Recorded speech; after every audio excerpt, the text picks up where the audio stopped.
Welcome back, my friends. This is going to be a special release.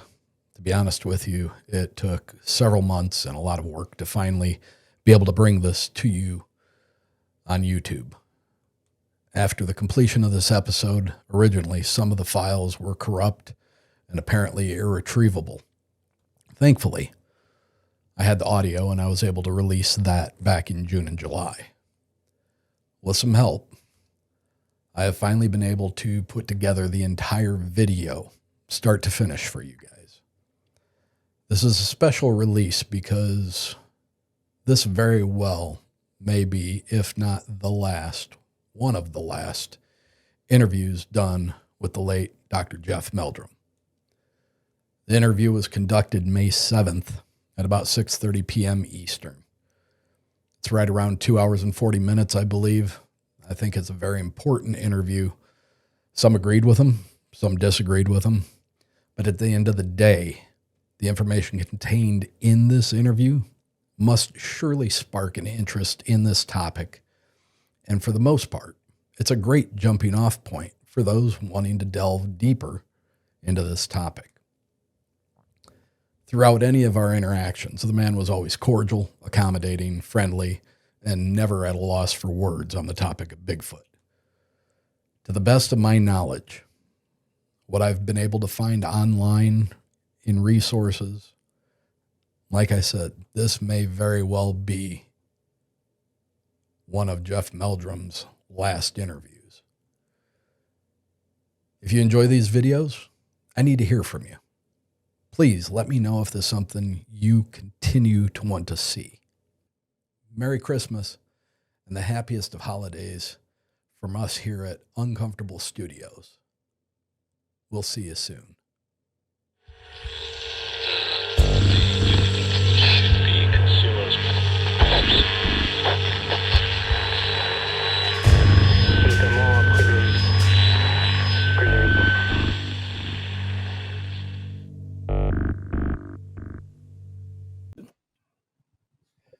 I record in double redundancy, so not only are we doing the video with audio, but I also have a separate audio just in case something catastrophic happens. We have backup. Sounds great.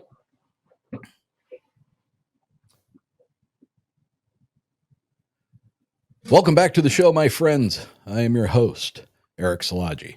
If you've had an uncomfortable experience and you'd like to have it shared here on the show, please get a hold of me at contact.uncomfortable@gmail.com. The world wants to hear your story. They want to hear your cryptid and UFO experiences. So please reach out to me and let's get yours on the next episode of Uncomfortable. If you haven't yet, make sure to like us on Facebook and Instagram, both at Uncomfortable Podcast 65. And once you get a chance to listen to an episode or two, please make an effort, leave us a 5-star rating and review wherever you can. That alone is the most important thing that you can do to help get this show out in front of more people. And with more people listening, that's more great experiences coming your way. If video is more your thing, then make sure you subscribe to Uncomfortable Podcast on YouTube, where you can get the video version of most shows. If that's where you choose to listen to us, please make sure to click like and subscribe and hit the notification bell so you are notified with each new release. Take a minute and check out the Uncomfortable link tree. It's the single best place that you can find anything and everything uncomfortable all in one spot. The link for that is in the show notes below. I got a great show for you tonight. Part of me doesn't want to spoil it, and another part of me wants to tell you everything about it. So we're going to meet halfway. Tonight's guest is an esteemed member of what I like to consider the topic of Bigfootery.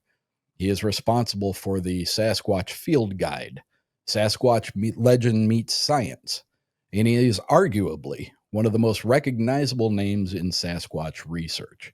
A professor of anatomy and anthropology in the Department of Biological Sciences at Idaho State University. Ladies and gentlemen, tonight's guest is an expert, a true expert on foot morphology and locomotion in primates. If you haven't guessed tonight's guest, by that, I'd be shocked. So if you're ready, let's get into it.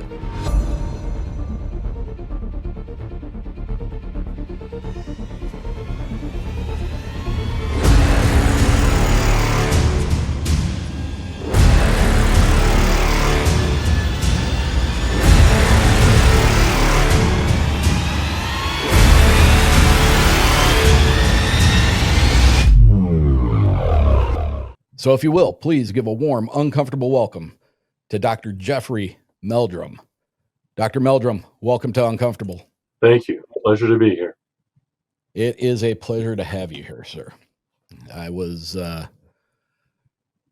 kind of oogling and ogling there for a little bit before we started. It's truly a pleasure to have you on here. You are someone who has captured my attention, my imagination for quite a long time. I mean, you're no newbie to this. How many years? How many years now? Oh, gee, it's got to be in excess. Well, it was 96, so yeah, almost 30 years.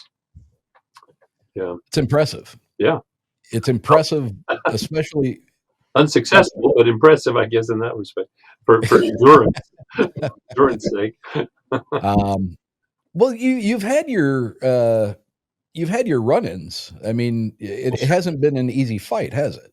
Well, no. And as soon as I said that, I don't want to diminish the successes we have had, short of the ultimate success. But I think in the 30 years we have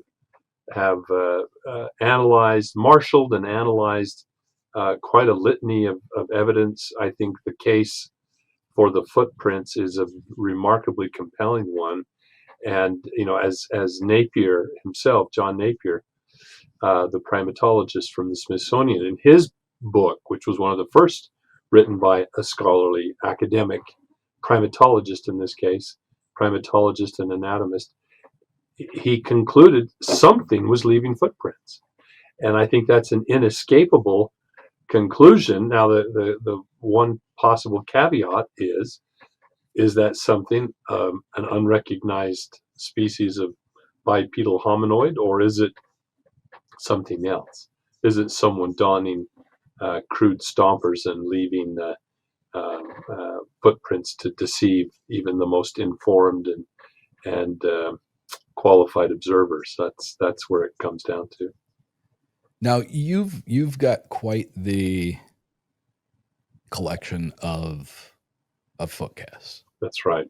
And I have to imagine that excuse me. I have to imagine that it is more than just pulling them out of a drawer and being, oh yeah, that looks, I mean, I've heard you talk about the dermal ridges. I've heard you talk about the mid-tarsal break. Right. The different structures of how the foot is configured Mm-hmm. in order to allow something of that size to be fluid and traverse terrain that is very uneven and would cause major problems for you and I to go through. At least to do it efficiently and with minimal energy expenditure. Right.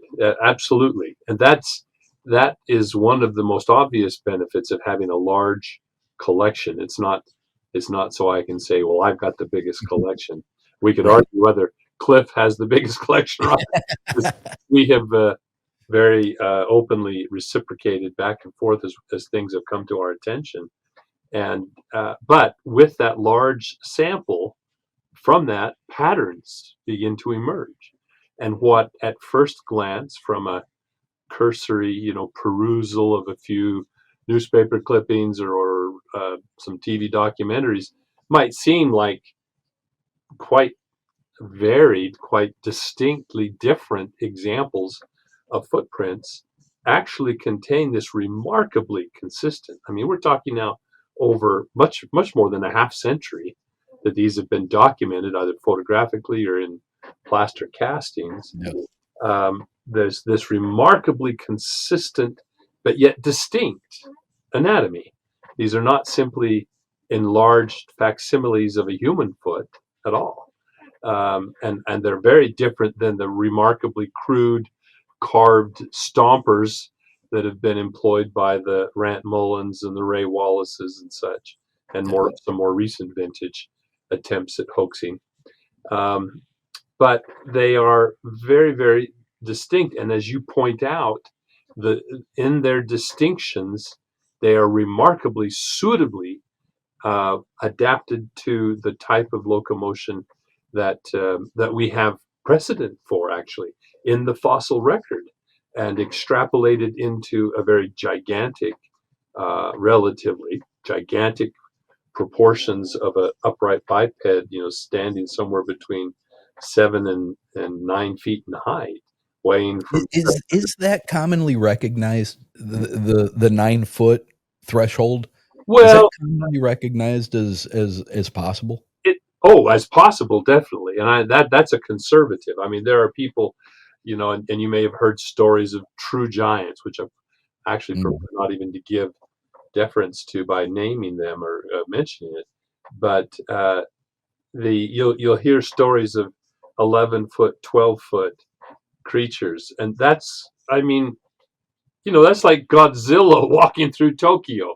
If a 12-foot tall ape that would weigh, 2,000, 2,500 pounds is yeah, stomping through the forest, there would be a trail of damaged trees and shrubs and yeah. 2-inch deep footprints pressed into the mud and the pine duff and so forth.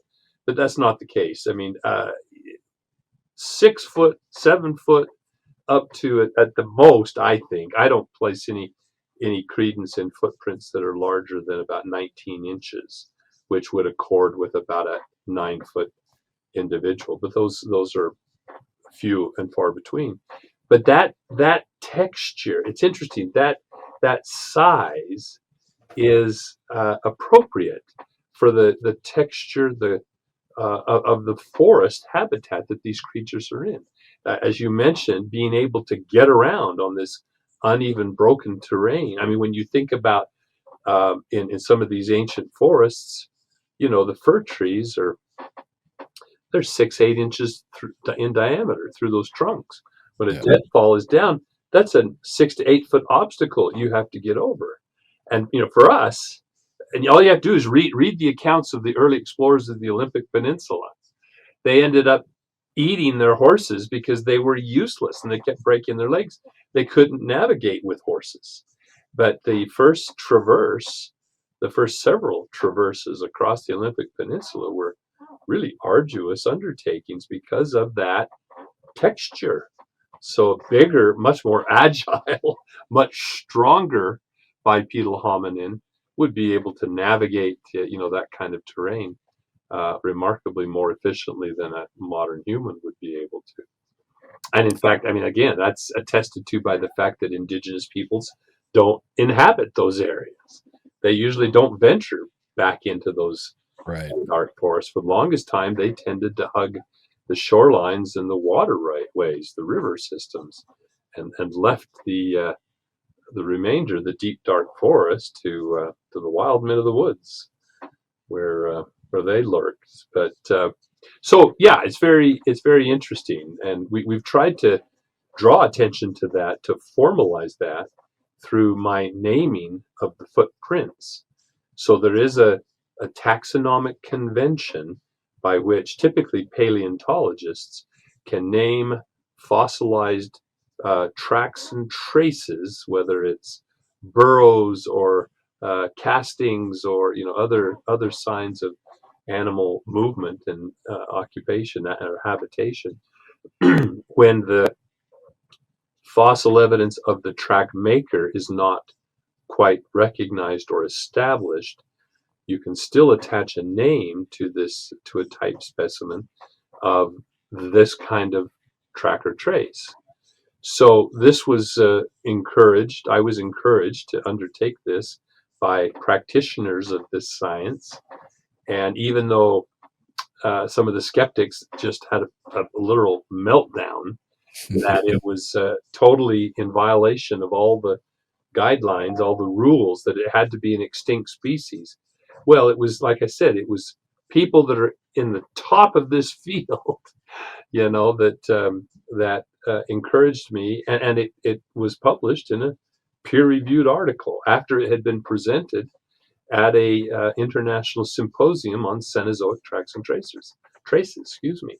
And so, with the encouragement of the editor of the journal himself, the publication, it was published, and a name was attached. But more important than the name, which is a bit of a tongue twister for the layperson, it's Anthropoidopes ameriborealis, the North American ape's foot, basically. And but more important is the diagnosis, as you pointed out, as I tried to echo. There are distinctive characteristics that set this foot apart from the non-human apes that have a divergent big toe of varying degrees. And so that's just more like humans in that it has the non-divergent toe. But in so many other aspects, it's not like human. It has a flat, flexible foot, lacking a longitudinal arch. It has much greater breadth to length ratio in order to increase the surface area of support, contact and support for that disproportionately large body mass. Since volume increases to the cube of linear dimensions, the surface area of the foot is just the square of those increasing linear dimensions. So it doesn't keep pace with the increasing body mass. So you can't have the exact same shape. You have to alter the shape. And greater breadth, greater length for body size, for leg length, which gives it that very distinctive high stepping gait, and modifications to the behavior, how it walks. Instead of a stiff-legged, not a goose step like a Gestapo quite, but Right. we walk with a much extended, stiffer knee and vault over that support limb. These creatures come down on the flat of the foot without that distinctive heel indentation or ball and toes. Instead, that whole foot is taking up the weight. For a brief period at the push-off, it's the front half of the foot, which is why we tend to have deeper forefoot impressions and sometimes that mid-tarsal pressure ridge as a result of the mid-tarsal break. This flat, flexible foot adaptation is an ancient adaptation of hominoids that originated from climbing adaptations with a divergent grasping big toe. So you have a grasping part of the foot, and then you have the leverage part of the foot. And the axis of flexion between those two parts is the mid-tarsal joint, hence the mid-tarsal break or flexion that occurs during the step. So, I mean, the fact that we could sit here and have this conversation, I mean, this is what's funny. It waxes a little bit technical, and for some people, just it's maybe a little obtuse. But just focus for a moment on the point that the fact that we can have this conversation and intelligently talk about the remarkably consistent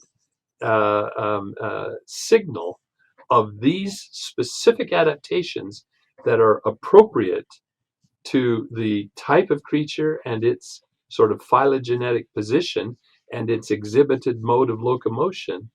I mean, that's amazing, isn't it? It is. You know, It is. we couldn't have such a conversation. It'd be very different if we're just talking about Rant Mullins or Ray Wallace Harvey's problem. Right.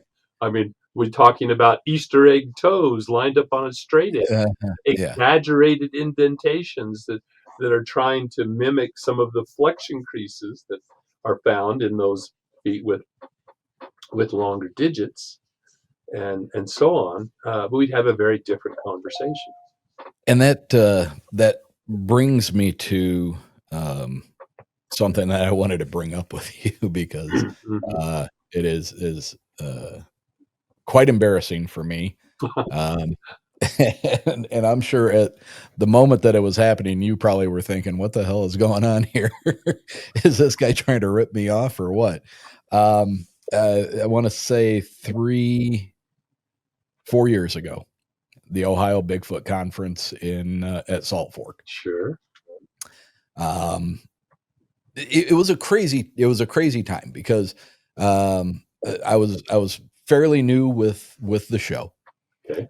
It was my first large Bigfoot conference. Okay. My son was with me. He was manning my uncomfortable table. Okay. And there were a lot of things going on. One, the woman who I am madly in love with, and who just this last weekend moved in with me here in South Bend, Indiana. She was the head of banquets at Salt Fork. Oh. And she probably helped you with your accommodations and everybody else. Okay. So we struck up a relationship, and it's been a couple of years, and now we're together. But at that first meeting, I asked my son, I said, "Hey, if you don't mind, watch the table for a while. I want to go down and talk to Meldrum and see if I can get a cast or two." Mm-hmm. And he's like, yeah, go ahead. So I walked down, I think maybe 2 flights of stairs. I was fortunate because there was not maybe 3 people in front of me. You're sitting there. You're very gracious. You were talking, taking time with everybody that was there. And then I specifically said I was looking for one of the casts from Grays Harbor, or one of the originals from Patty, Mm-hmm. which Patty is right there above my shoulder. This was the other one that I got. Yep. Mm-hmm. Grays Harbor. And I stood in line there, and I think there was a combination of nerves and excitement and kind of like a final self-realization of like, holy crap, I'm actually here, and I'm doing what I've thought about doing for so many years. The conversation continued. I picked up one of the field guides and ended up buying 2 of the well, I say I bought them, but technically I tried to sneak off with them because we continued. I was holding them. You signed the back of it for me, of the Grays Harbor one. And then I just excused myself and I started walking away. And you very nicely, it reminded me that I had not paid yet. And I was absolutely mortified. I was like, you should. Yeah, I might as well just pack my stuff and go now, because it was terrible. Oh, it happens, not that uncommonly, actually, for the very reasons you described. People just get caught up in the moment, and there's so much hustle and bustle, and we're usually passing things back and forth, signing this, signing that, and when it gets all bundled up together, off you go. And so mortified. you're not the only one that's done that. Absolutely mortified.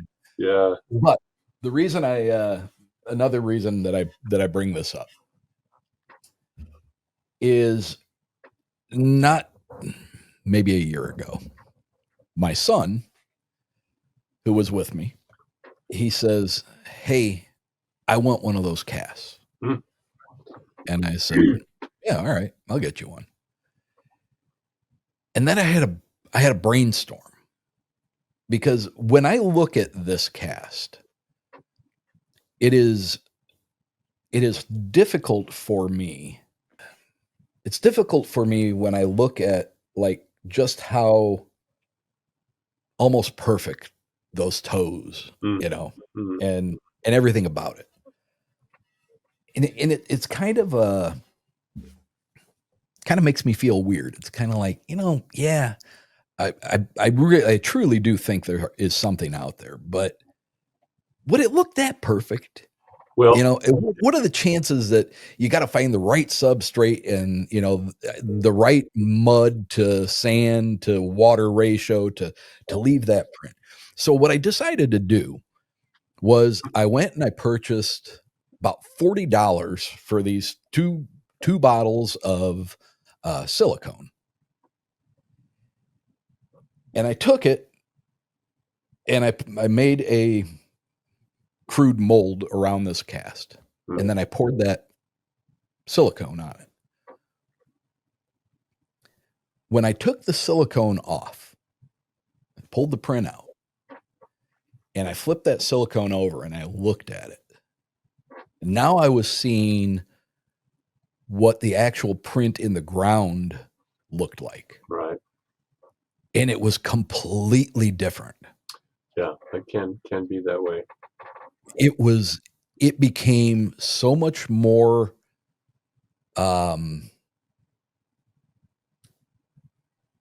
realistic. It became very believable seeing it in that state, even though it was a god awful royal blue silicone. Mm-hmm. Mm-hmm. It became very the distinct difference between looking at a cast and looking at what that actual print in the ground would have looked like, even though it's only about an inch around it, just seeing it in its natural state Mm-hmm. was phenomenal for Yeah. me. And in I can't decide. I can't decide which I like better now. Right. Well, and there's a couple of reasons for that. One is different people's brains are or at least the perceptive part of their brain is wired a little different, and some people find it very difficult to visualize or imagine back and forth between positive and negative. Mhm. They have a real time dealing with the fact that you pulled something out of the ground and turned it over, and now there's this positive image. And Yeah, in fact, in their mind, they sometimes even looking at a photograph of an imprint, they see it as a three-dimensional object that protrudes out. I've had that happen. Yeah, and It's not all the time, yeah, but if it it's taken in the right everyone is susceptible way. to the effect of that optical illusion a bit now and then. The other point I think that is important to recognize is that a footprint is not a mold of a foot. Even even this particular one, which is almost given the clarity, but it is a record of the continuous disturbance of the soil by the foot through the entire course of the step. So you're capturing a record of a dynamic process, not just the shape of an object, and that can be distorted by the way in which the foot spreads, the way in which underweight, the way in which might be a comet tail, there might be a pressure ridge, there might be drag ins or slide ins rather, or drag outs of the toes when lifting off. All those things can influence the way your positive looks. And so sometimes when you have when it's in the ground, it's one thing. You're kind of thinking, well, yeah, that's a footprint, not a foot. But when you see the positive, your brain wants to think, well, that's the foot that's responsible for making that track. Right, yeah, Not, it's not quite. Now, in yeah. that instance of the Hereford, this is why I give out usually now, at least consistently, I give out these little one-page annotations and try to give some Mhm. background, and I include a photo of the actual footprint of that Hereford cast. And when you see the conditions, you realize why it seems like lightning has struck, because it really was. It was this hard packed logging landing at a logging site with a thick layer, an inch and a half of dust, pulverized flour that had been wet down by the rain. And so when the foot stepped, and again, there's this more direct downward step rather than a distinctive heel strike and a toe off and the opportunity for sliding. The push off comes from the entire forefoot. The toes provide traction, but they're not really propulsive, so there's less distortion. But in this case, it pressed right down through to the hard pan. So you can see if you look closely on your cast, like under the heel where the greatest weight is concentrated, even under a flat foot, and the toe tips, they are very, very flat. They look almost artificially flat. That's because they've hit that unyielding hard pan underneath the moistened dust. But then that wet mud just extruded up around and around the foot and between the toes and all the toe pads encircled. And you can see the deputy sheriff Dennis Hereford was so impressed with what he was seeing that I think he quadrant it off and then zipped back down to the station and came back sometime later with the casting kit. And by then the sun had come out, the sun was beating on those tracks apparently, and they started to dry. And those little ridges you see are the infilled cracks of the dried mud that has desiccated and shrunk just a little bit and created those cracks. Some people get confused and think it's some kind of vein or it's some feature of the foot. No, it's an artifact of the drying of the mud, which was then captured by the casting process. But that's why that is such a popular, I mean, not only the credibility that it was documented by an on-duty deputy sheriff, but the fact that it's just so remarkably clear. It's rare that you get a situation that produces such a dramatically vivid example of the foot interacting with the substrate. So using this one as an example, yeah, are there significant distortions in what I'm looking at? No. Or is this is like lightning struck and you got the best you're probably going to ever get? Just about, yeah. So that's about as close as the process that you undertook. You see, if you were to do your exercise with that silicon with someone's foot sitting up on top of the table, laying down, and then you put a little wall around it, and you pour that silicon rubber around it, and then peel that off. That's a mold of the foot, not a cast of a footprint.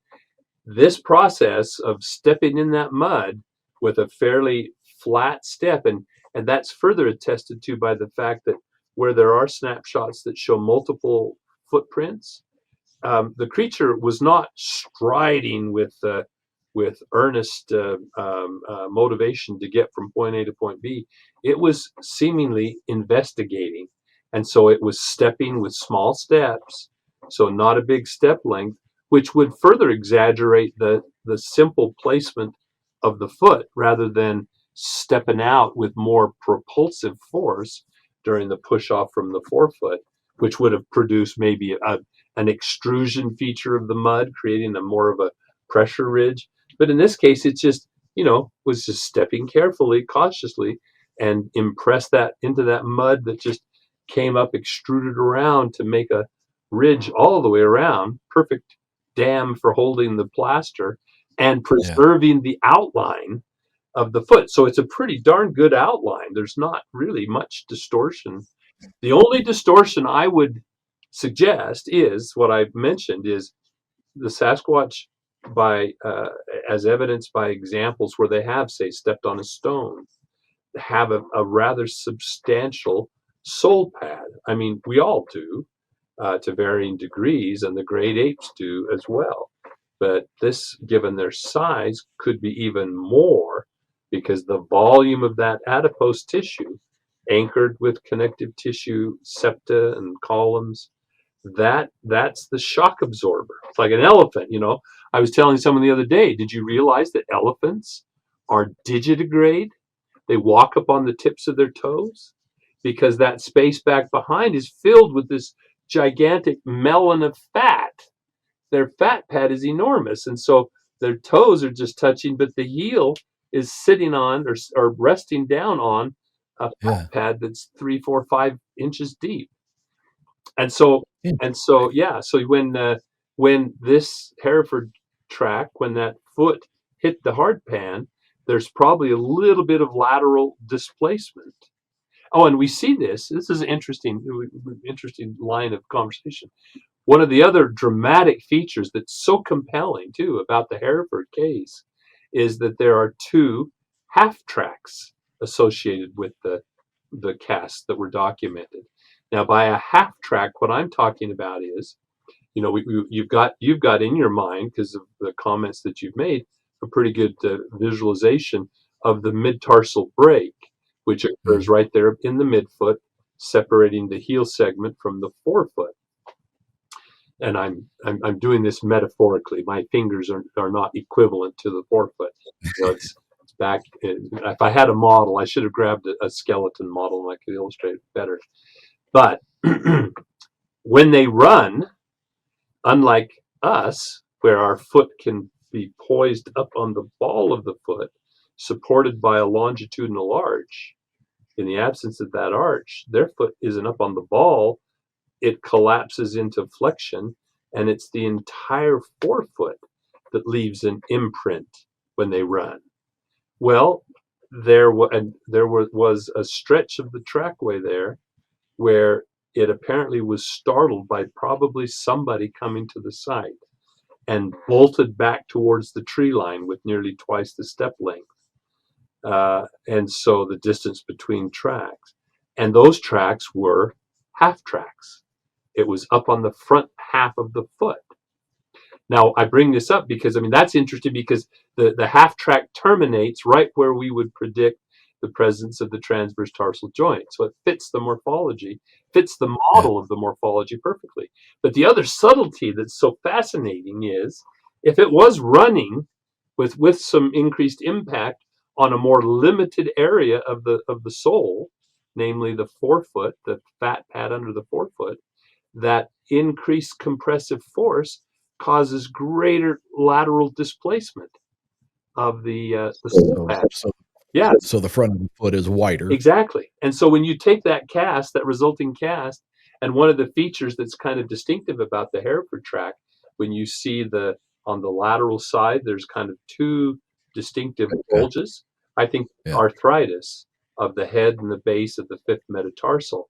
We see examples of this in other tracks, totally unrelated.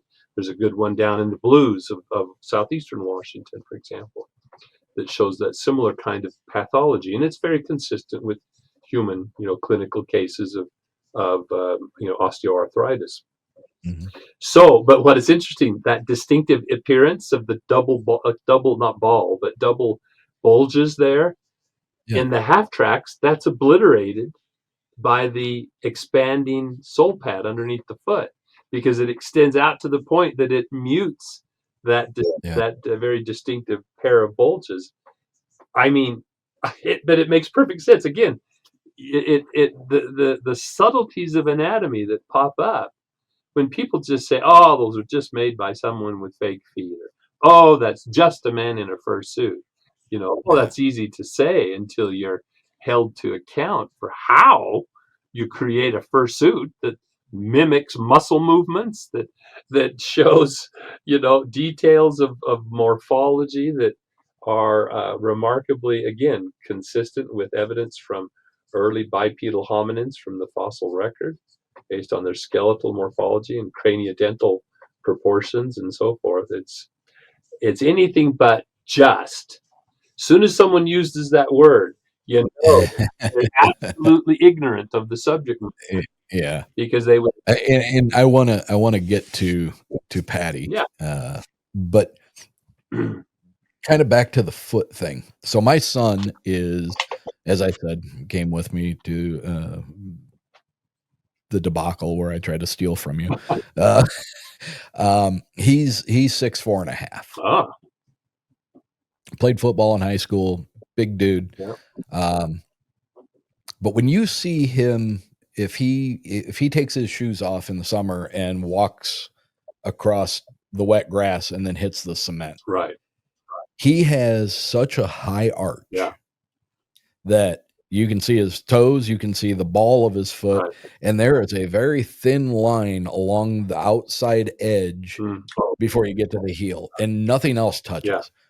We've spent a fortune with trying to get him the right things to put under his arches. Orthotic. Yep. Is that right? That's right. Orthotic. Yep, orthotic. And then my foot looks more normal. And then I've seen people who, like, almost the entire flat of their foot is shown in the same way. So I'm going to assume that it would be referencing being flat-footed. Right. Yep. With Bigfoot, it seems that they would be more in line with being flat-footed. Right. Flat, flexible feet. And a human foot, even if it is flat, may not be hypermobile. Sometimes the expression of the arch is somewhat variable, and this is in part, I've argued, because it's such a recent innovation in evolutionary history. It is a characteristic in its full expression of Homo sapiens. But given that recency, just a few 100,000 years, there's quite a variation. So much so that the figures vary depending on the extent of the surveys, but at least 20% of modern humans have asymptomatic, flat, flexible feet. They don't have arches. And some people then, with the widespread, the commonness of obesity, have a tendency to not only be flat, but to be very pronated, where they roll inward. And then that outline, instead of there being a sort of an hourglass shape, like your son's narrow little bit, some people have hyper arches where there's no part of the midfoot that touches the cement. And that's not good either. That high arch configuration makes individuals prone to stress fractures as much as hypermobile flat feet. And so they're kind of rejected from the infantry as much as people with flat feet. They don't good hikers. But the point is, instead of that hourglass shape, a pronated foot will have a convexity on the inner side of the foot, because they're rolled so far in. Of course, that's hard on the ankles. It's hard on the knees, translates all the way up to the hips and even the lower spine. So,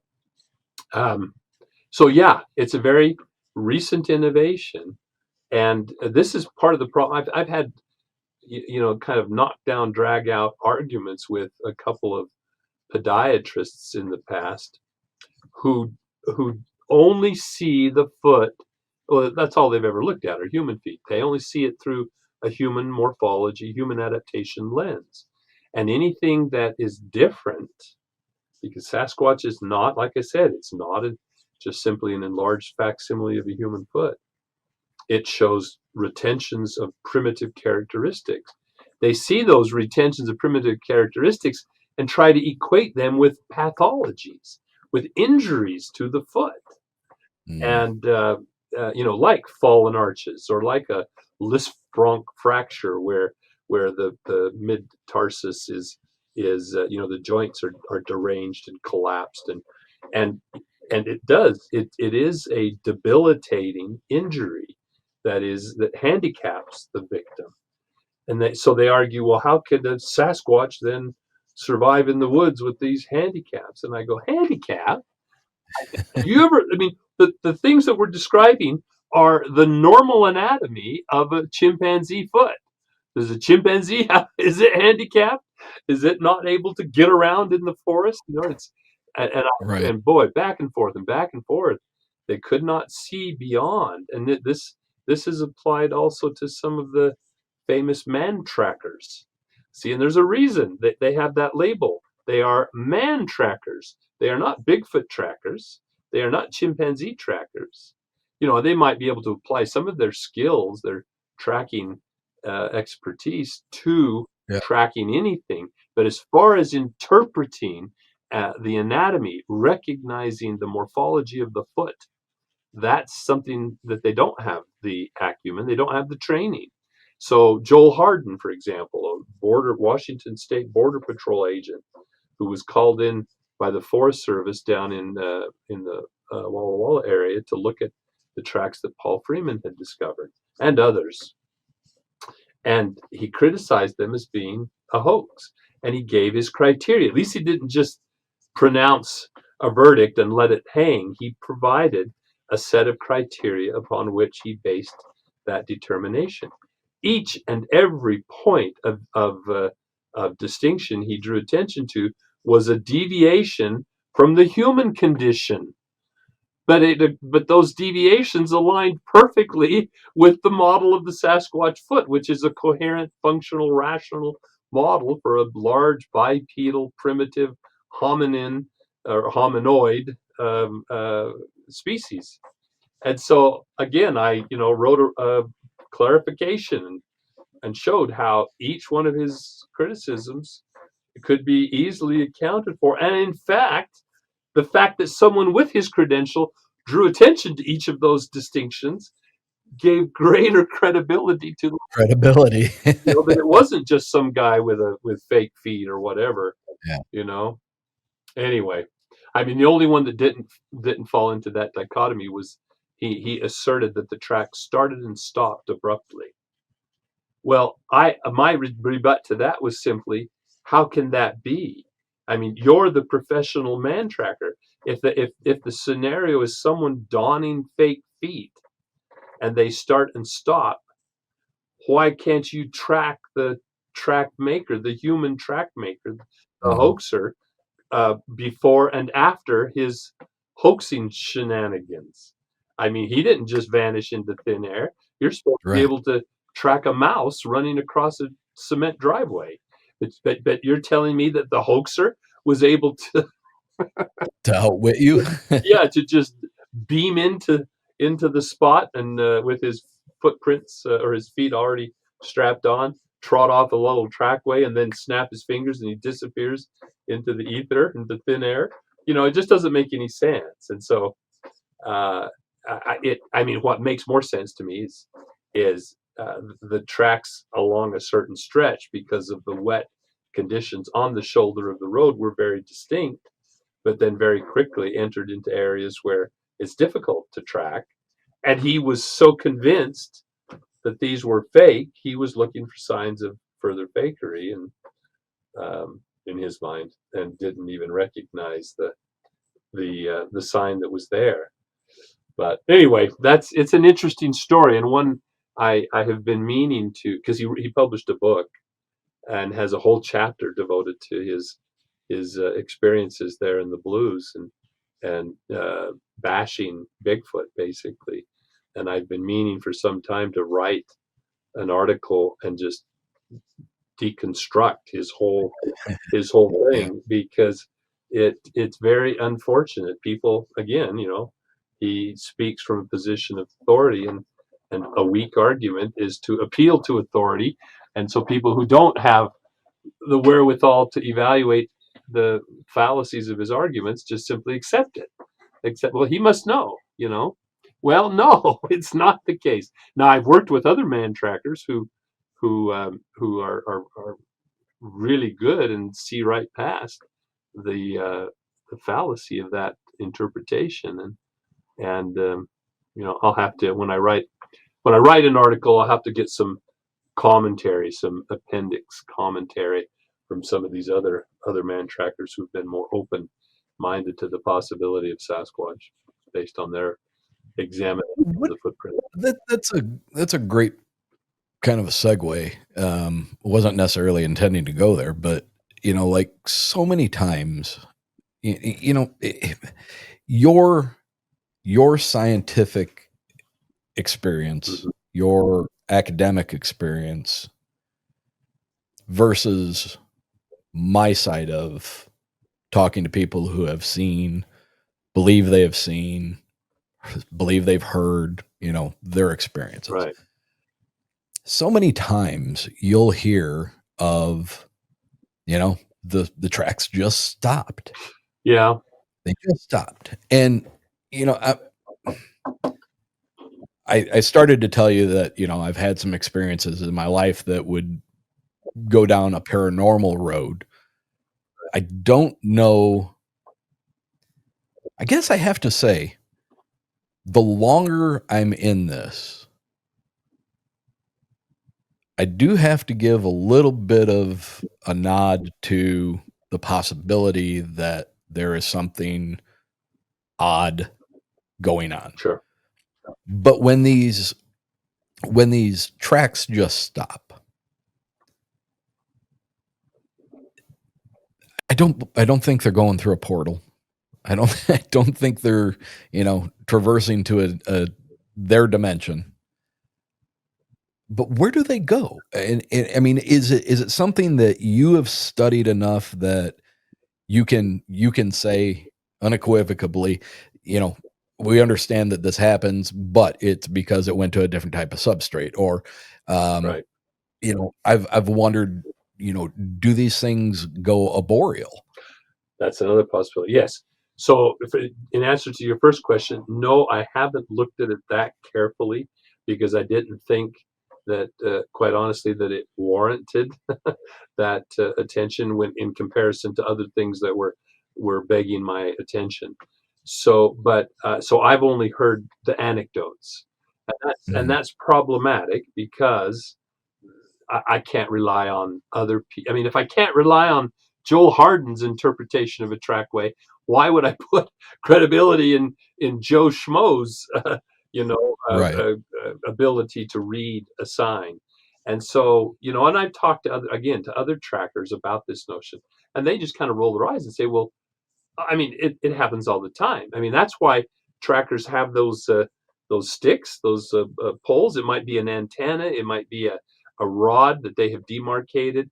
But when it appears that the footprints have disappeared and they have established kind of the pattern of the step length, you take like if it's an aerial, you collapse it down to that step length and you put it at the tip of the last footprint and you strike an arc essentially. I mean, you don't score it in the ground, but you strike an arc because the next footprint should be somewhere along Should that arc. fall within there. And then they Yeah. look for it, some sign, and it might be nothing more than a bent piece of grass or freshly broken twig or a pebble that's been displaced and exposed the cavity. And that's the next footprint. And then you go from that one and you measure out and that way they work through the spots where it appears that the tracks have disappeared. So that principle is well established. But first, I want to say I haven't had so many experiences and gained all this gray hair without having learned that you never say never. I mean, Yeah. there are things in this world, Horatio, the quote, uh, that we just can't imagine. And so I'm open. I'm always open, but I hold anyone with such an anecdote or such a proposed explanation, they have to be held to the same standard of evidence. Otherwise, we're talking a totally different realm. And many aspects of the paranormal realm apparently don't lend themselves to our empirical, experiential Yeah. observation and analysis. So I want to make it clear that I'm not stubborn in my attitudes or so set in my attitudes or my conclusions that I don't acknowledge the possibility. Now, I hope that doesn't open a Pandora's box because my experience has been when people let me back up one step. My experience has been because I'm always keeping my eyes open for tracks, whether it's just deer tracks or the neighborhood dog. Back when I used to go on long walks much more. I mean, this was part of the reason I would spend so much time in the field, so that I in parts, not only to find the evidence and so forth, but also so that no one can justifiably claim that I'm just this armchair expert who's never put boots on the ground. I mean, I've put boots on Yeah. the ground probably more than most of your investigators out there until of late. Spending a month at a time in the backcountry in roadless areas. Not many people can lay claim to that kind of, because I had the luxury of 3 months summer with no contract Yeah. to teach and just to be able to conduct my research and so forth. So there's that. Another thing to add is many of these so-called claims of tracks starting and stopping are in snow. And Yes. in snow, when you have tracks going under a tree or you have tracks on open exposed areas where the wind blows, you can erase a trackway without a trace left.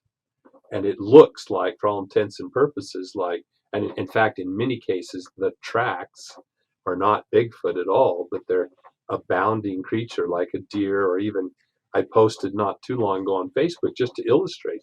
I think it was a weasel, just boonk, boonk, boonk. And when he was done, it looked like a little series of single footprints in the over attributed tightrope walk, the single the Yeah. single file march is grossly over exaggerated and is not a litmus test of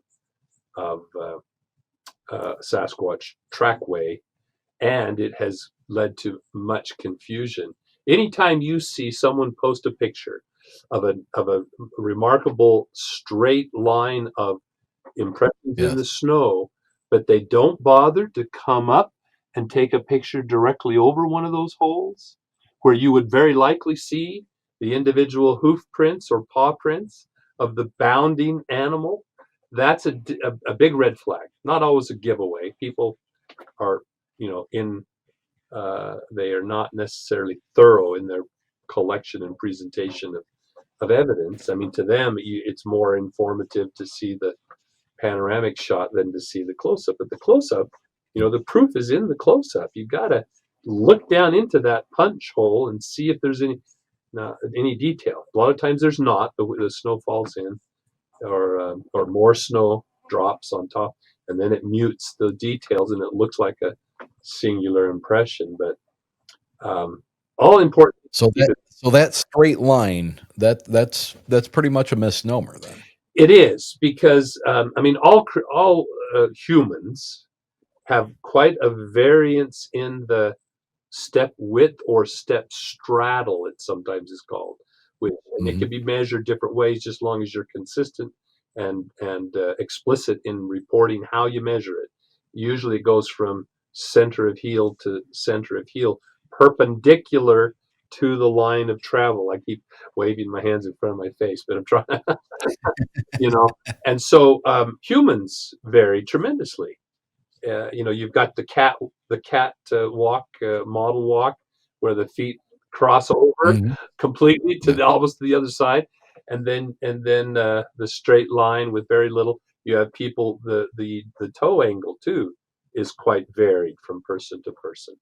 There's a lot of variance. Well, when you look at just one person and you increase the walking speed, the faster you walk, the narrower the straddle gets, because we're reaching out further, and so to increase. So the hips are turning. Well, yeah, the hips are turning, exactly. That's a good point. Hips are turning, which influences the placement of the foot, but also you're getting the center of mass more directly over that line of progression, over the support. And then if you start running, then you have a very straight line. If you're carrying a heavy load, I mean, to a point, if it becomes so heavy that you're staggering, then you do spread your. But if you're backpacking, you'll tend to walk with your feet placed more directly under the load, and so you have a straighter line.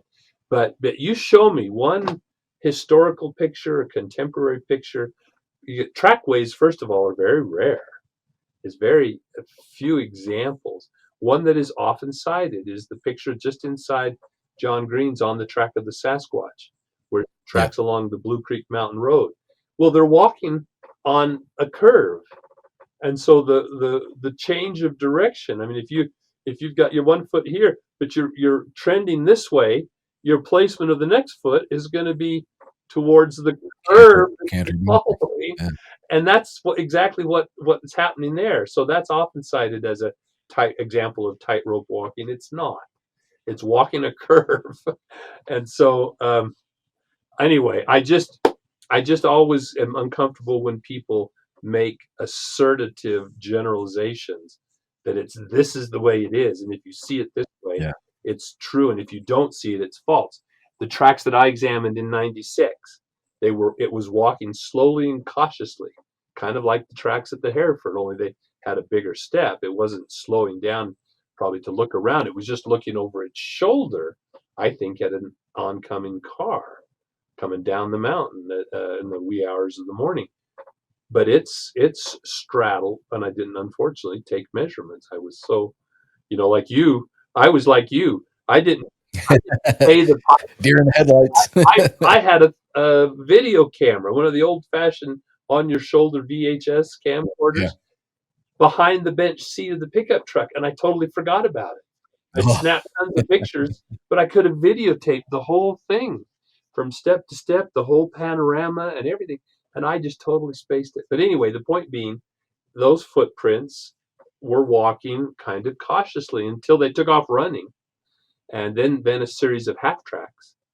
But there was a considerable straddle there as well, just as with the tracks from the Hereford side. So I don't think that is a litmus test. We certainly didn't raise that point in the description of the tracks and trackways that are on record in our description, our naming of the assigning an ichnotaxon to the footprints. You brought up the half tracks again, and it reminded me. I wanted to ask you, when the half tracks, I assume casts of those were made as well. Yes. Yep. Once it was under a more heavy locomotion, Yeah. was the depth of those tracks considerably deeper than, because of the weight displacement and the inertia moving forward quickly? Right. Did they seem to be set into the ground a bit deeper? They were set quite deeply, but it was hard to make sort of a real quantitative comparison, because the slower moving tracks were largely on the little farm access road, which had lots of ATV traffic. So it was kind of compacted. And then where it really struck out running, the foot, and there were some full length footprints as well, but where the heel did make contact, although the depth of, and that was quite interesting, the depth of the heel is just a fraction of the depth of the forefoot. But they were down across a fallow field with tilled soil and stubble just left behind. And so the even my tracks, were twice as deep in the soft soil of the field. So it was hard. And then again, with the Hereford example, since we used that example, and I mentioned those half tracks, they were hitting the hard pan underneath. So regardless of increased compressive force or not, it could only penetrate to the depth of that layer of soft mud on top before it hit the hard pan, and then it flattened out, as I was saying. One interesting thing about the half track, because some have questioned, well, is that a justified interpretation, or did someone pour in the plaster just run out because it kind of tapers and is quite attenuated? There's actually a jagged piece of plaster that has broken out. Well, Cliff Barrickman has since his with his notoriety from his tenure on the cast of Sure. Finding Bigfoot, he's become kind of displaced me, in fact, as the lightning rod for footprint casts being brought to his attention. And one that was really quite stunning was someone, it appeared at one of their town hall meetings on the show, and someone came up and said, we've got a cast from this Hereford incident. And apparently some people had gotten word. I don't know if Hereford talked to people when he went back to town to get his casting kit or whatever, but some people started getting word and were coming up. They had to tape off the area while he was working. But he had, as is often the case when you mix up plaster, there was a little bit left over. And he saw this one couple that were obviously very intrigued by the whole thing and the incident and the process. And he apparently motioned them over and said, here's some extra plaster. You want to make a cast of your own? And so they did. And they made one of the half tracks. And it was actually the mate, the matching foot to the other half track. Not necessarily in sequence, but what it showed and why I was impressed with it confirmed that, yes, this is a half track. It had the same dimensions, had the same point of termination. You held them up side by side and they just looked like mirror images of one another, pretty much. There was some obvious differences in the conditions and circumstances, etc. But this was a legitimate documentation of a half track. Now, if you look at the very distinctive footprint that was cast by Bob Titmus, for example, just like I mentioned, the full-length track in the soft substrate where it was clearly running left that differential impression under the heel versus the much deeper forefoot.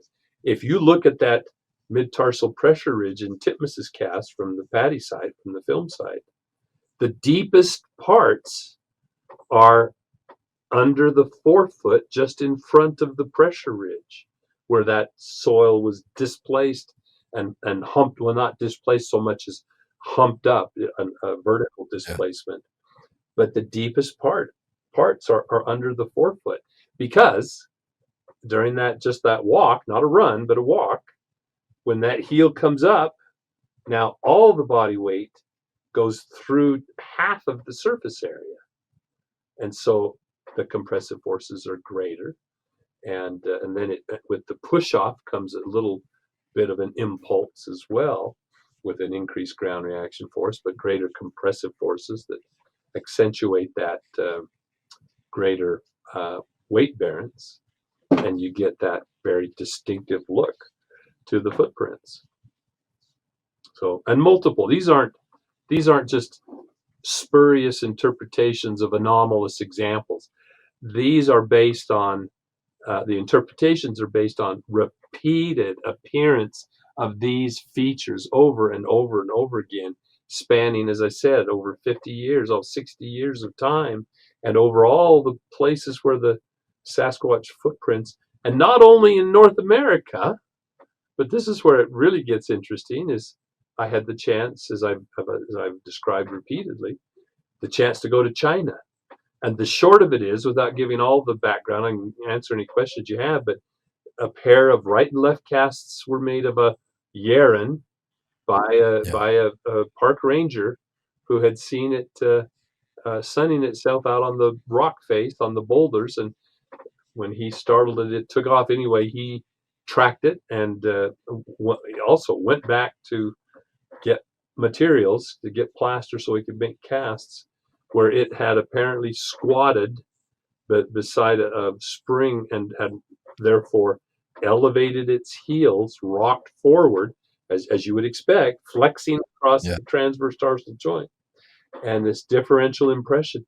When he brought those casts out, they were dead ringers for that extremely distinctive Titmus cast, but isn't alone. Again, it's not alone, but it's just a particularly clear, because the conditions there were quite good. The casts that Roger Patterson made, they're almost molds of the right and left foot, because he looked for the cleanest, clearest, flattest, least distorted example of a right and a left that he could find in order to document the appearance of the footprints.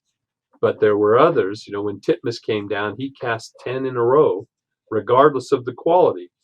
And right, I remember that. Variation in the expression, and obviously some damage, some weathering due to the rainstorms in the intervening period.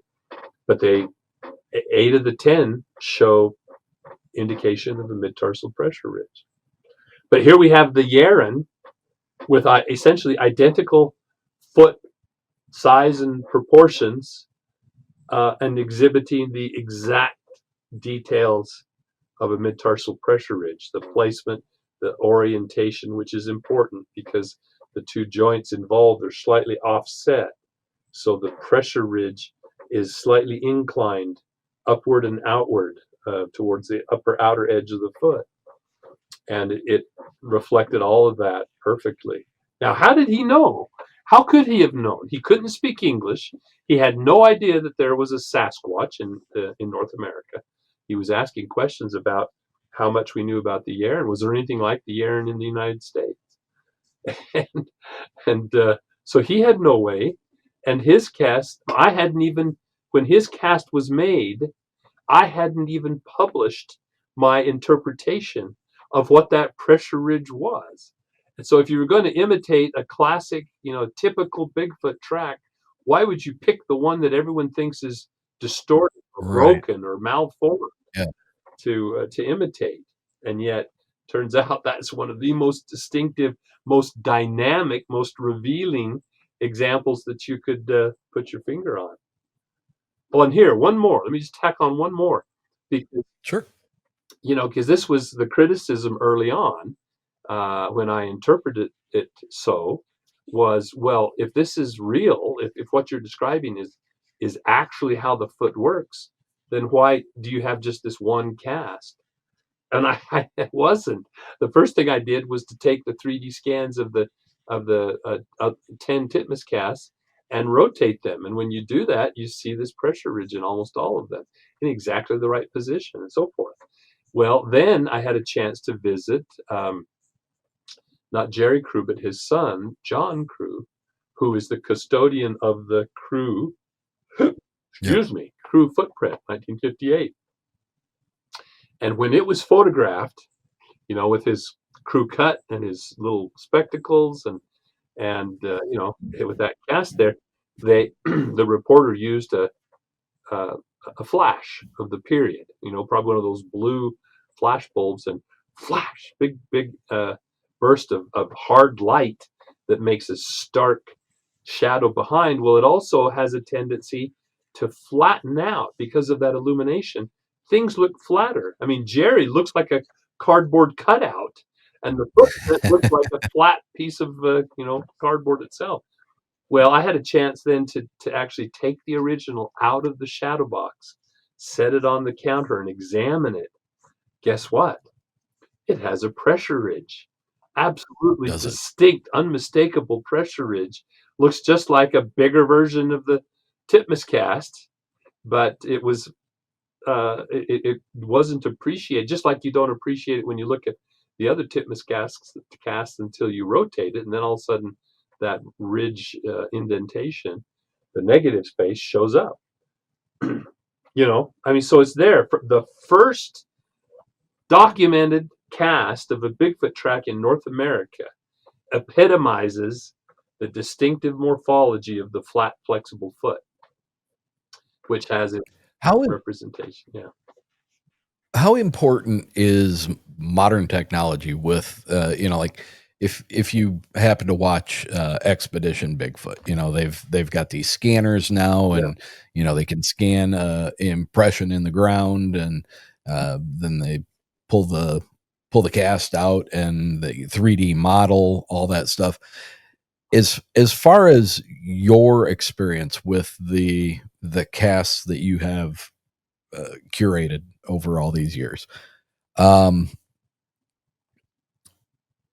is there I would have to think there's some importance to the newer technology. Yeah.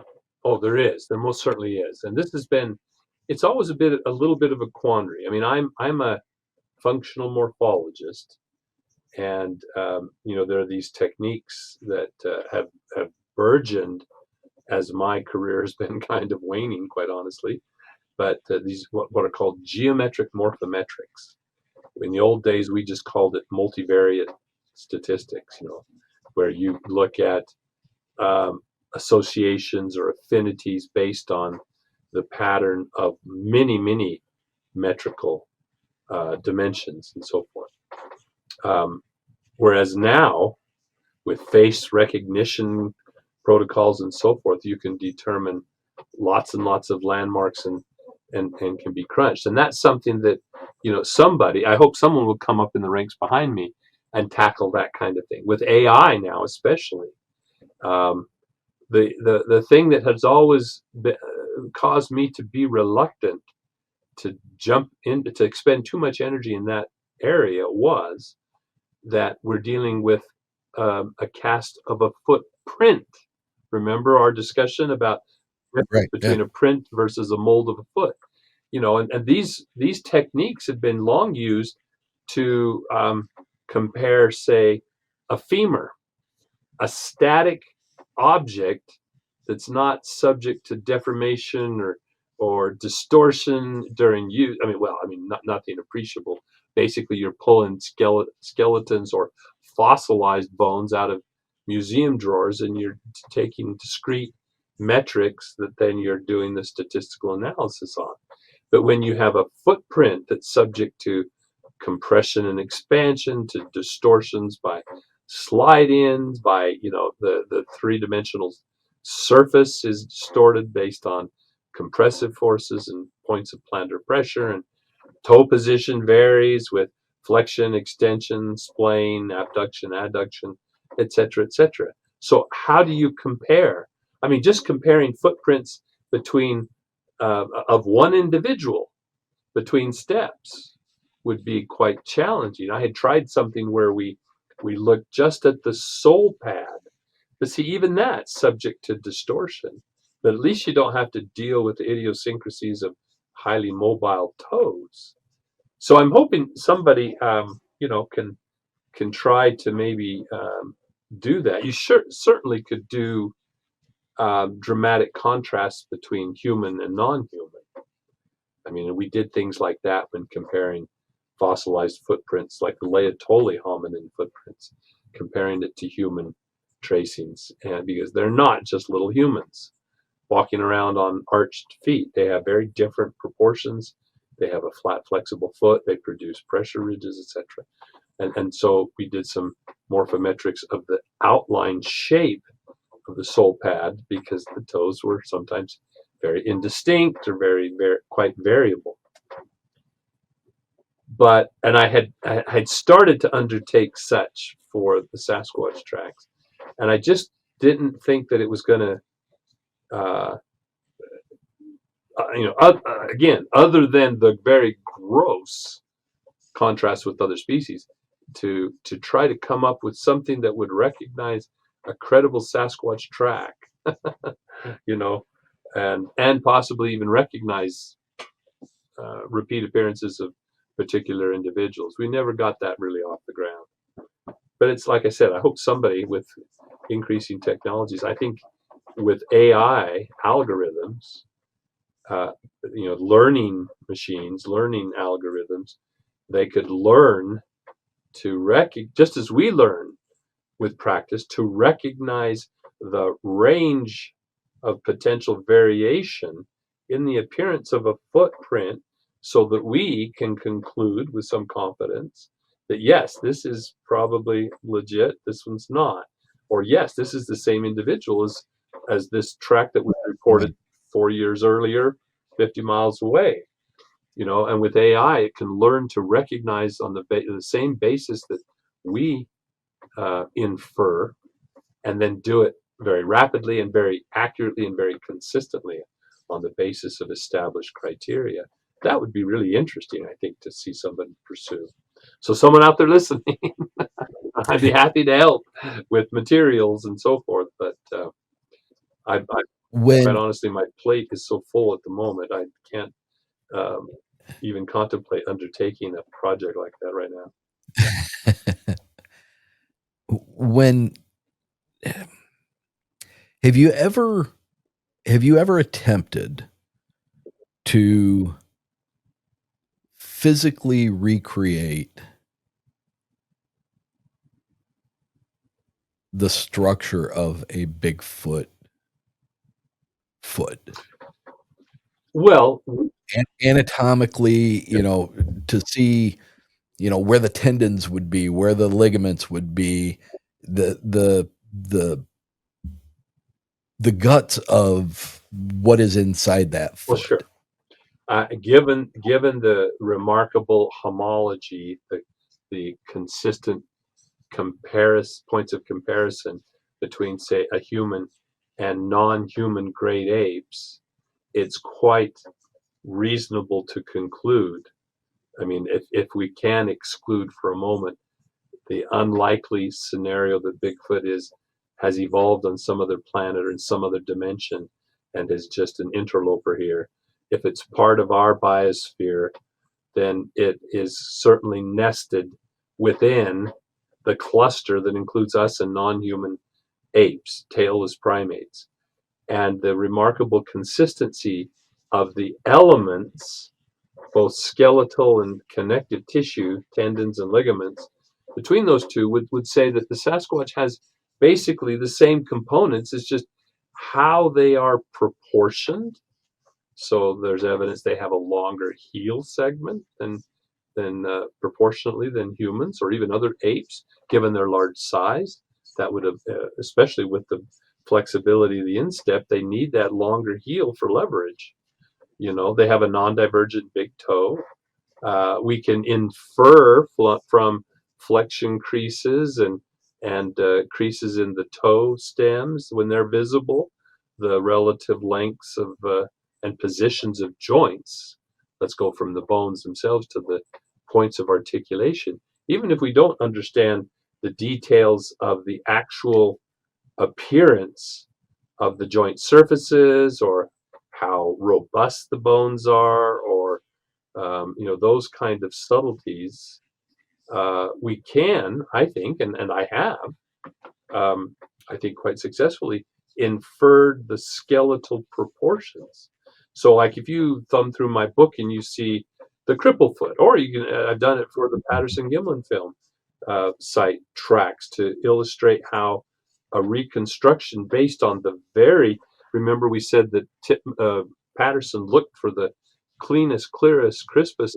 As a Right. result, the outline of that in that cast contains details of the outline of the foot remarkably well. So there's a bulge that corresponds to the position of the calcaneocuboid joint capsule, which we all have. If you get, like you said, come off the wet grass or the swimming pool and step on the cement, Yeah. where if that foot is at all pronated, the greatest convexity. Oh, I'm sorry. No, on the outside of the foot. I was wondering why I had to come up with that for a moment. On the outside of the foot, on the lateral side, there is a bulge, and that corresponds to the position. If you take the apex, the most tangential point of that convexity, that marks the center of the calcaneocuboid joint. So anyway, we can infer those features. The cripple foot. See, this is what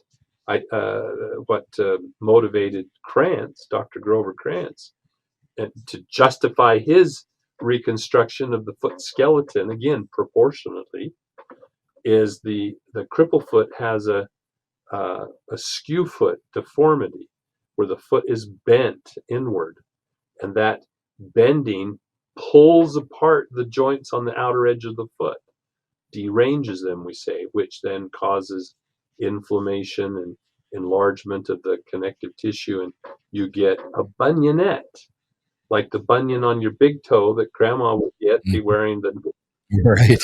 shoes.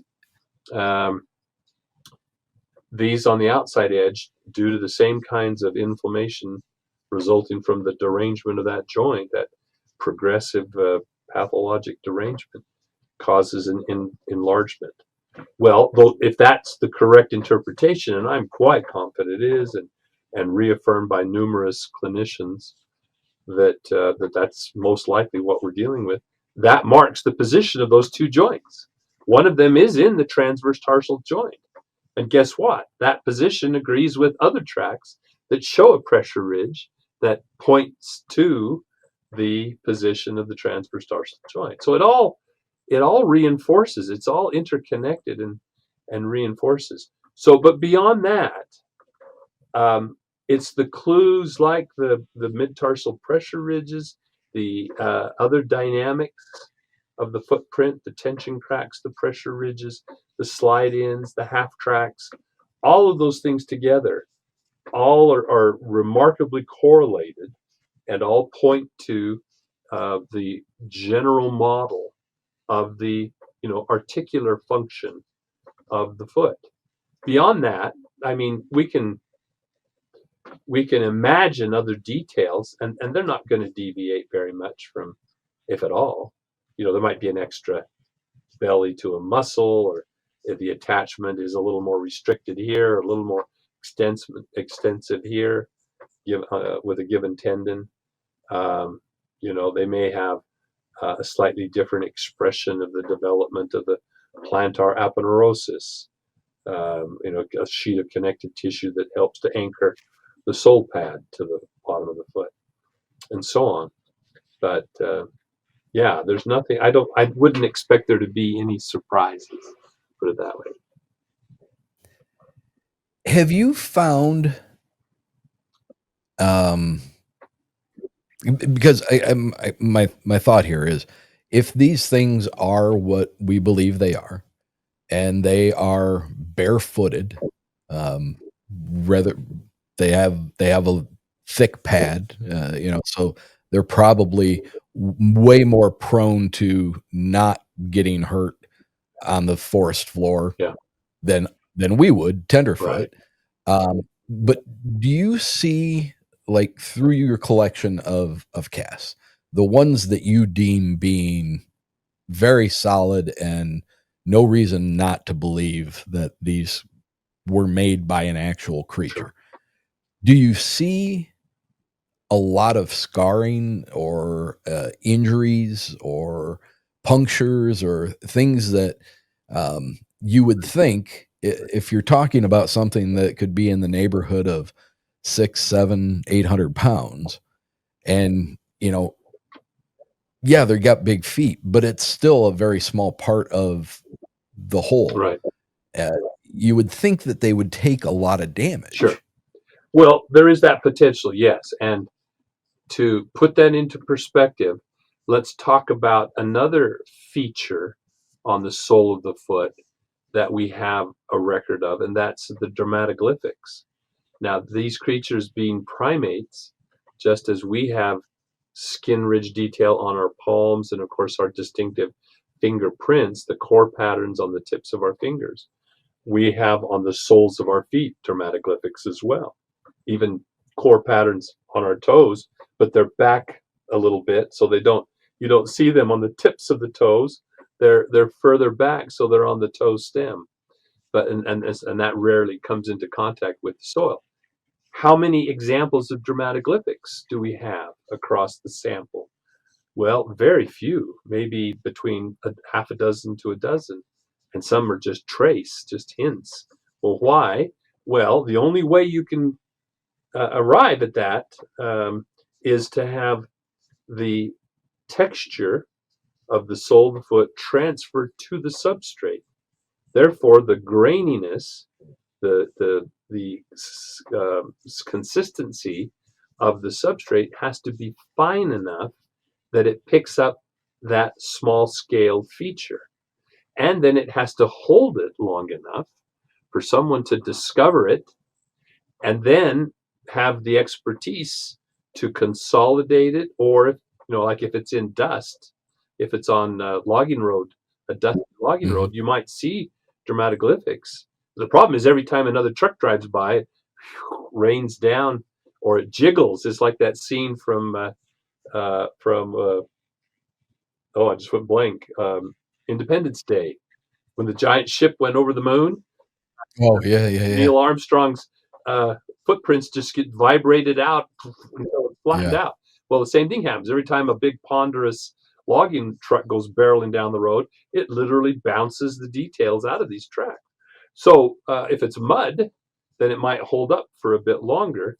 You have to have someone who has the wherewithal to mix the plaster just the right consistency so it doesn't distort because it's too runny, but it's runny enough that it'll fill all the nooks and crannies without a lot of tamping and tapping and patting.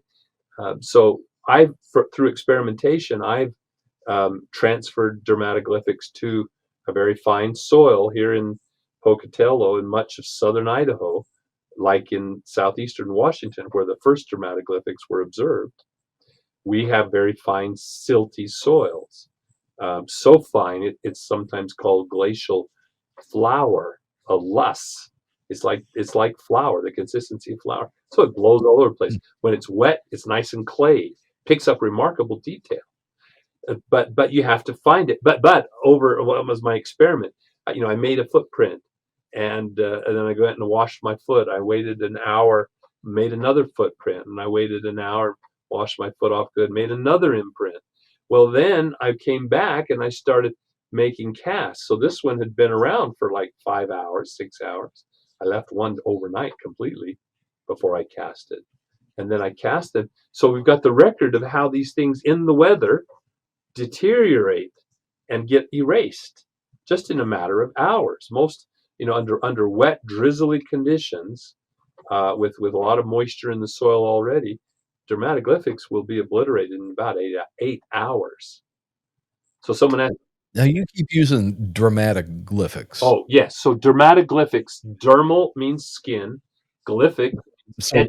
so you are talking about dermal Well, right, ridges, and I guess. then we'll transfer over then to your question. So my point is, this is just illustrates. Here's something we've looked at very carefully, and has gotten lots of attention. And so I Mhm. want people to appreciate how rare it is that dermatoglyphics show up in footprint casts because of those reasons. Is the proper substrate that it transfers, and then does it transfer to the cast? Is the thing discovered soon enough before it's weathered away, and then it gets transferred to the cast properly? Well, the features you're talking about, scars or injuries, abrasions, these types of things are on the same scale. A healed scar is a line that isn't much grosser, larger in scale than the dermatoglyphics. In fact, it might be finer even. And so again, what are the odds of that getting transferred, of that getting Yeah. discovered, of that getting properly casted? Well, lightning did strike at least once. There's one of the best examples of dermatoglyphics from the Blue Mountains outside of Walla Walla, a set that Grover referred to as Wrinklefoot because of the extensively preserved dermatoglyphics. And when these were examined by Jimmy Chilcutt, Officer Jimmy Chilcutt, a latent fingerprint examiner from Conroe, Texas, who came to my lab and spent a couple of days, he pulls these out, and he was just amazed. He had just taken a recertification class specifically on healed scars as identifying characteristics in footprints. Really? Yeah. So he saw these examples that had healed scars, just little hairline scars, and when they ran transverse to the ridge flow, the healing process, the scarring, it was kind of like taking a thread on a weave and pulling it, because it would cinch up the Yep. like that. Yeah. Well, what he was so impressed with this, we did a little latex pull, took some of your your royal blue. Well, in this case, it was dental silicone, and we made a little applique and carefully peeled it off. He took that to his instructor, and the instructor looked right at it and said, "Yeah, that's textbook healed example of healed scar. Where'd you get this?" And he said, "On a Bigfoot cast, footprint cast." What? So then he got really interested in the Bigfoot evidence because of that. And Yeah. so anyway, um, that's really the only example that I can point to. For the most part, the unless the feet are really abused and neglected, who was it? Peter Burns shared with me a snapshot, a very impressive snapshot of a Sherpa in the Himalayas, who, these guys, when they hire the Sherpas to carry as porters, they'll often give them inexpensive sneakers to protect their feet. They go up into the high elevations, cross the snowfields. Well, what do? They wrap them up, stick them in their backpack so they can sell them in the market for a lot of money, and they still walk barefoot. But he showed photos of this one gentleman's feet, and the pads, the skin had hypertrophy, huge calluses that were cracked and split. So No. that's kind of an exceptional example. Most of the Sherpas, if you looked at their feet, they're quite healthy. They're quite, they don't have those kinds of things. So with the Sasquatch, it always reminds me.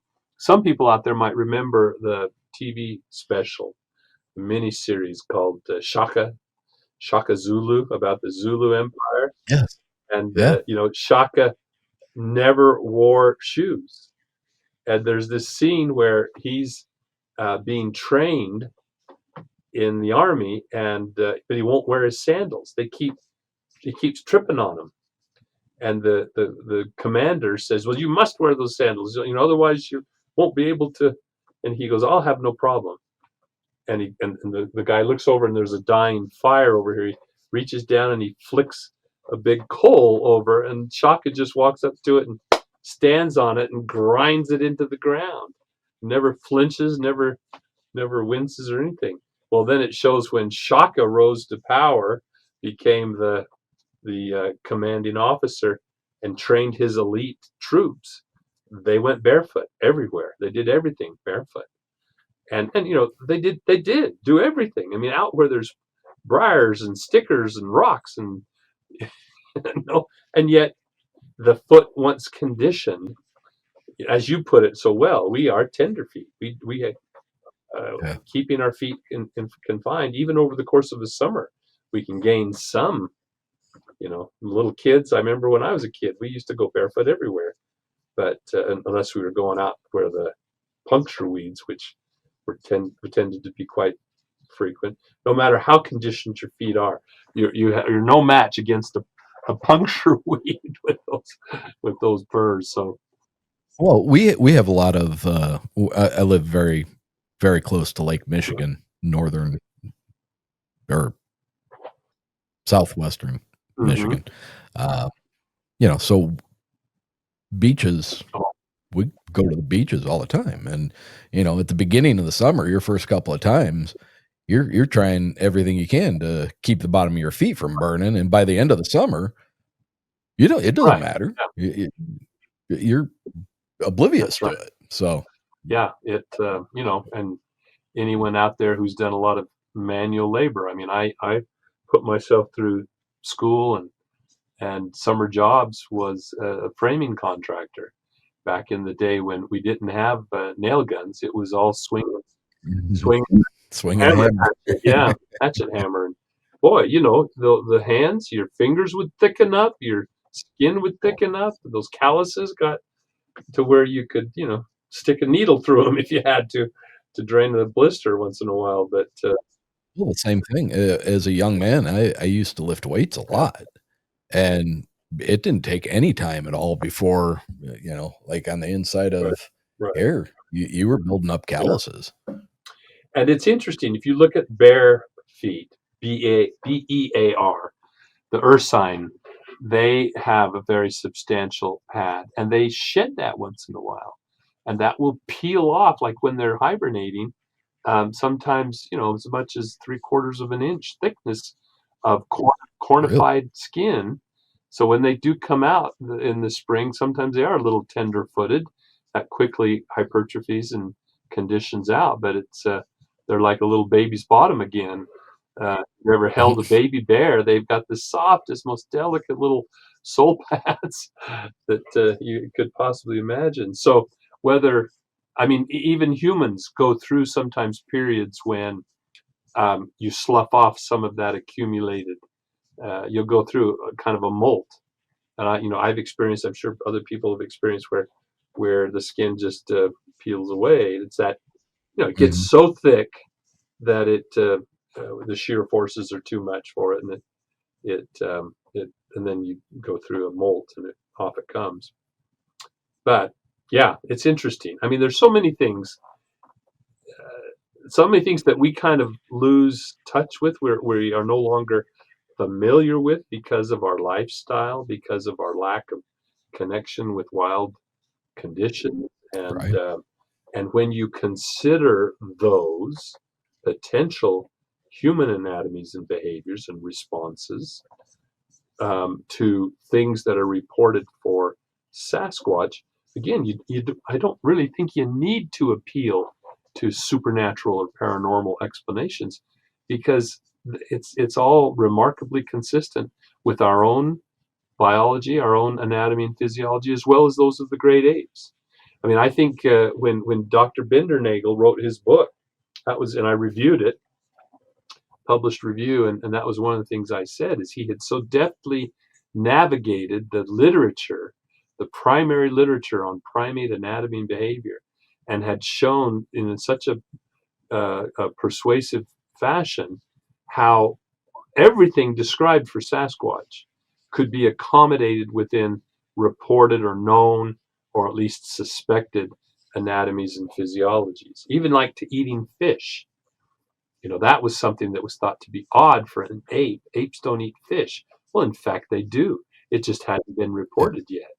So in that aspect, as in many others, actually things that Sasquatch was doing actually anticipated subsequent discoveries of the natural behavior and anatomy of apes, as well as our current understanding of bipedal hominins, early bipedal hominins like Paranthropus or other Australopithecines. I mean, the discoveries, the narratives of Sasquatch were ahead of their time by multiple decades. And now science, as I've been saying lately in some of my talks, science is kind of catching up with the narrative of Sasquatch. It's such an interesting thing. The whole topic It of is. it Yeah. is, and I'm guilty of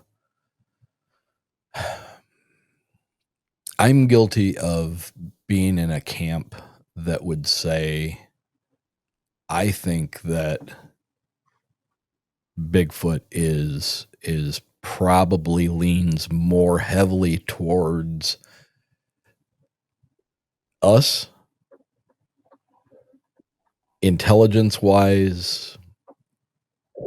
I'm probably assigning some attributes to it that are unfounded. I think naturally it's just maybe I want to believe that they are more closer related to us than a dumb animal. You haven't been around enough animals. Yeah. They're a lot smarter than we've historically given them credit for. Well, fair enough. I didn't mean to disparage animals with that comment, but and I think it's, because you have the people that are very convinced that these are a wood ape. They're nothing more than a branch that we haven't discovered. And for me, maybe it's just that I want to believe that they are, because, like, we're relatively in the same age. I grew up as a youngster hearing the term missing link a lot. That was always very captivating, very fascinating to me. Oh, there's a missing link. What does that mean? What does that mean? Where is it? Where did it go? What is it? Is there anything in the fossil record that confirms Bigfoot as what you would expect it to be? Well, let me preface it with a couple of things. One, it's that term missing link has an interesting history. And when you go back to early notions, even pre-Darwinian notions about the diversity of life, one of the views was that living things were organized or showed a pattern of what was called the great chain of being, which went from the simplest to the pinnacle of creation, which was us. And so each of these was a link in a single chain of increasing complexity. But there seemed to be such a vast gulf between us and our nearest neighbors. And this was at a time too when very little was known, let alone appreciated, regarding the non-human great apes. And so that gulf was perceived as even being greater.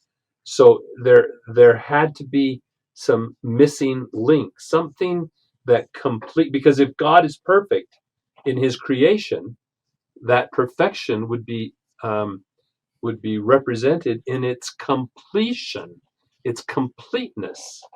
And so it couldn't be tolerated that there was such a gap. And so when these fossils were being found, they were thought to be the missing links. Of course, you find one, and then it seems like, well, there's two more missing links side of Right. the newly discovered one. So there's that. It's kind of interesting. And of course now Darwin, see, and I made the point of pre-Darwinian because in Darwin's book on the origin of species, there's one illustration, one figure, and that figure is a branching tree where he was trying to envision the unfolding of nature as a series of, uh, of bifurcations, where of the splitting as a new species arose and differentiated from the stem. Okay, that was really an insight, a novel insight to comprehend, to interpret the diversity of nature. All right. So the missing link, the term was kind of obsolete. It was antiquated. It was outdated.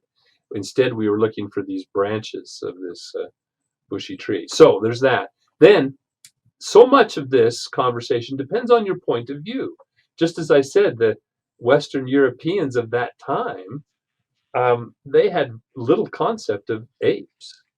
And when they were first confronted then with these man-like apes, these anthropomorpha, the human-shaped, man-shaped creatures. Well, for some, it was blasphemous. It was an affront to have something that was so similar.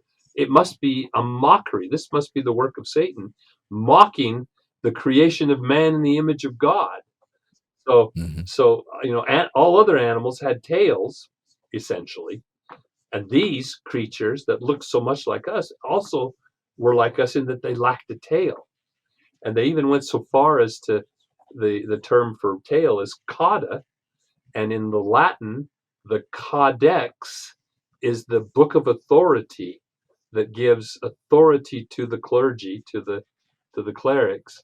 And so when Satan fell from heaven, he lost his authority, he lost his codex, and his followers cut off their tails as a sign that they were following their their master. Interesting. And so it's all this stuff conflated with religious overtones, and so you can see where a lot of the sentiments, the anti-evolution and anti viewing human diversity as steps along this acme. The indigenous populations were viewed as more primitive, more sub human, even. Clearly, the Western European was the epitome of the expression of the image of God. And so, anyway, Yeah. so then the other thing you said with that notion about perception, how much exposure have you had when you say that they are not just animals, or you used the phrase dumb animals, and then you used another phrase, and now I dropped it, I missed it. But nothing more than, that was it. You said nothing more than animals. Right. Can you hear, if you stand with me pointing it out, how pejorative that statement is towards it? Oh, Yeah. 100%. And so again, for Absolutely. people Yeah. today, especially those who have little experience, it's an amazing uh, natural experiment in your own home if you pay attention to the behavior and the antics of your pets, even if it's a fish. They're Yeah. smarter than we've given them credit. They recognize Yeah. you. They can be conditioned to the feeding time. They respond. Even though they don't have muscles of facial expression, they don't have an expressive face. Their behavior, they can show excitement. They can, anyway. My dog, I'm Yeah. repeatedly amazed at how much they can communicate with a stare. My Oh, my it's little amazing. stealthy, I've had dogs my yeah. whole life. Anyway, so with that in mind, when we then look at this, what has become artificially dichotomized into forest people versus just apes, not apes, but just apes. You Mhm. see, uh, Yeah. if you spend some time with those great apes, it is just amazing the behavioral repertoire, and yet they are not us. They don't. They have their mastery of tool use is largely mimicry, not innovative. They don't have the manipulative capabilities for real precision work, fine precision grip for tool making. Interestingly, on that note, you look at the Sasquatch hand, the limited cast imprint material that we have suggests a thumb that's not rotated in such a way, modified in such a way for precise grip, precision grip.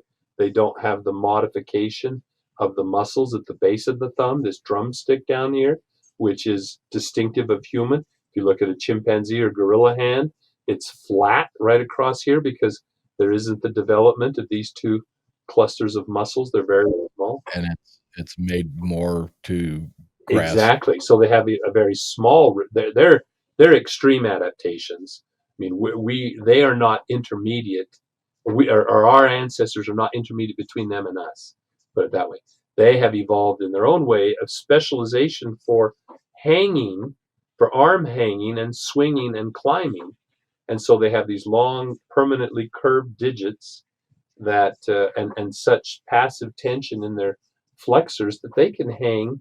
I watched a chimp hang from one finger, just hang there, and was interacting and was watching what was going on, and then eventually he went on his business. But one finger, can you imagine trying to do that with our body? No. Anyway, so you're back to your ultimate question: what's the fossil record say? Well, early on, John Green, a famous, now late investigator, chronicler and historian, journalist, many hats, he had suggested, given the fact that we knew of a giant primate in the fossil record, that perhaps Gigantopithecus offered an interesting candidate as an ancestor to consider. It's worthy of consideration, I think, because it's the right size in the right place at the right time. I mean, other than the lack of a complete fossil record, we have now up to 4 jaws. It was doubled recently, and a few thousand isolated teeth.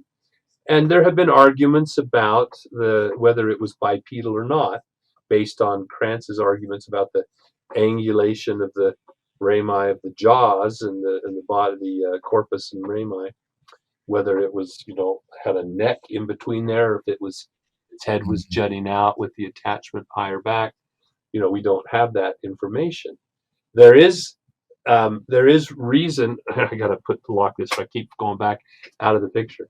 There is reason to suspect that there was better than a 50-50 chance that it stood upright. And that comes about if you look at apes' common shoulder arrangement. Instead of having the flat, narrow thorax with the shoulder blades on the side as direct extensions of the limb for fore and aft movement, we have this broad, flattened chest, shoulder blades on the back, somewhat upwardly directed shoulder joints for overhead hanging. Now, we're not as specialized at it as chimps and gorillas are, but hey, all you have to do is look at a school playground. What do you see? Monkey bars, jungle gym. I mean, that's how we play as youth. Back when America was healthy. Climb all over the place, fall in the sawdust or fall on the mat and break your elbow. But so anyway, the point is, right size, right place, right time. I'm not sure if it's bipedal, but I think it's a pretty good chance. And it has some of the hypertrophy of those jaws and teeth, and lacking projecting canine teeth, which is characteristic of the artistic depictions as well as eyewitness descriptions, where they have the privilege of seeing the teeth bared, commenting about the squared off dentition, no big projecting fangs, canines. Well, the other possibility, there's another hominin. If bipedalism really is that distinctive, wasn't widely present amongst the ape radiation, and it characterizes the hominins, then it would be on this side of the split with a common ancestor shared with those of our nearest ape neighbors, the chimpanzees and their forebears. But then given the lack of material culture, the total lack of stone tools, that would suggest an early offshoot of that, basal offshoot from that radiation of hominids. Well, an interesting example is something like a Paranthropus, a robust Australopithecine, which is robust. Its robusticity is designating the robustness of the face, these deep jaws and big flaring cheekbones, and a crest for the increased size of the muscle. But still on a brain that has or on a skull that has a brain barely larger than a chimpanzee's, maybe 50 cc's bigger, 10% bigger than a chimpanzee. But also lacking the projecting canines to allow side-to-side grinding, whereas the locking canines here, the interlocking canines, restrict that side-to-side kinds of motion, and more open and close of a herbivore. But where do we find Paranthropus? Africa, 800,000 years ago, perhaps. We don't know. We don't have a good range. It's probably about 1.2 to 400,000 years ago, somewhere in that range. I'm a little rusty on the dates, the latest dates. But if you take Paranthropus, which has a much more complete skull, and we know its posture, we know it was bipedal, we have the skeletons, we even have footprints now, it's thought, recently described. You take that skull and you put it next to Patty behind me there, and point for point, from the top of her head to her brow, to her cheekbone, to her mouth, to her receding chin, to the flaring angle of her jaw, it lines up. It lines up, and that skull is distinctive. It's much with that flat face, those deep jaws is a very distinctive combination of morphologies that was really unexpected, quite astounding, and wasn't fully described and analyzed. The first graduate student doctoral thesis wasn't published until the early 80s. And yet we've got Patty, 1967, anticipating the very morphologies, the unexpected morphologies, anticipating it by at least 10, if not 20 years. And following the blueprint to a T. Exactly. Again, if you were modeling some hoax in 1967, what would be the pattern for a giant ape? King Kong, a giant gorilla with a jutting face, and horrendous canines, and all that goes with being a big monstrous gorilla. We don't see that in Patty at all. In fact, I've often said, if I was writing an introductory textbook in physical anthropology and human evolution, and I needed a picture to illustrate our concept of early bipedal hominins with small brains, lacking tools, lacking the accoutrements of a large social organization and so forth, boom, there it is. If it wasn't already stigmatized as the Patterson-Gimlin film, and we ignored the scale that it was standing 7 feet and imagined her about 5 feet tall to 5.5 feet tall, which isn't that small, but boom, no one would be the wiser. Again, so here, Patterson, just on his own as a fluke, came up with a perfect representation of a robust Australopithecine 20 years before they were understood as such. And you point back there to her. I have that very same picture down here somewhere.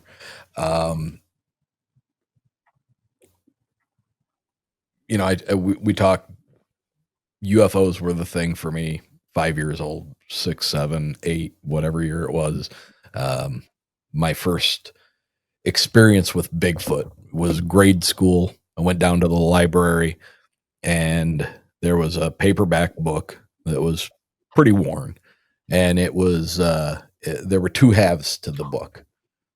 The first half of the book was about Bigfoot, and then the second half of the book was rotated, so you had to flip the book to read the second half, and that was the Loch Ness Monster. Oh, yes, okay.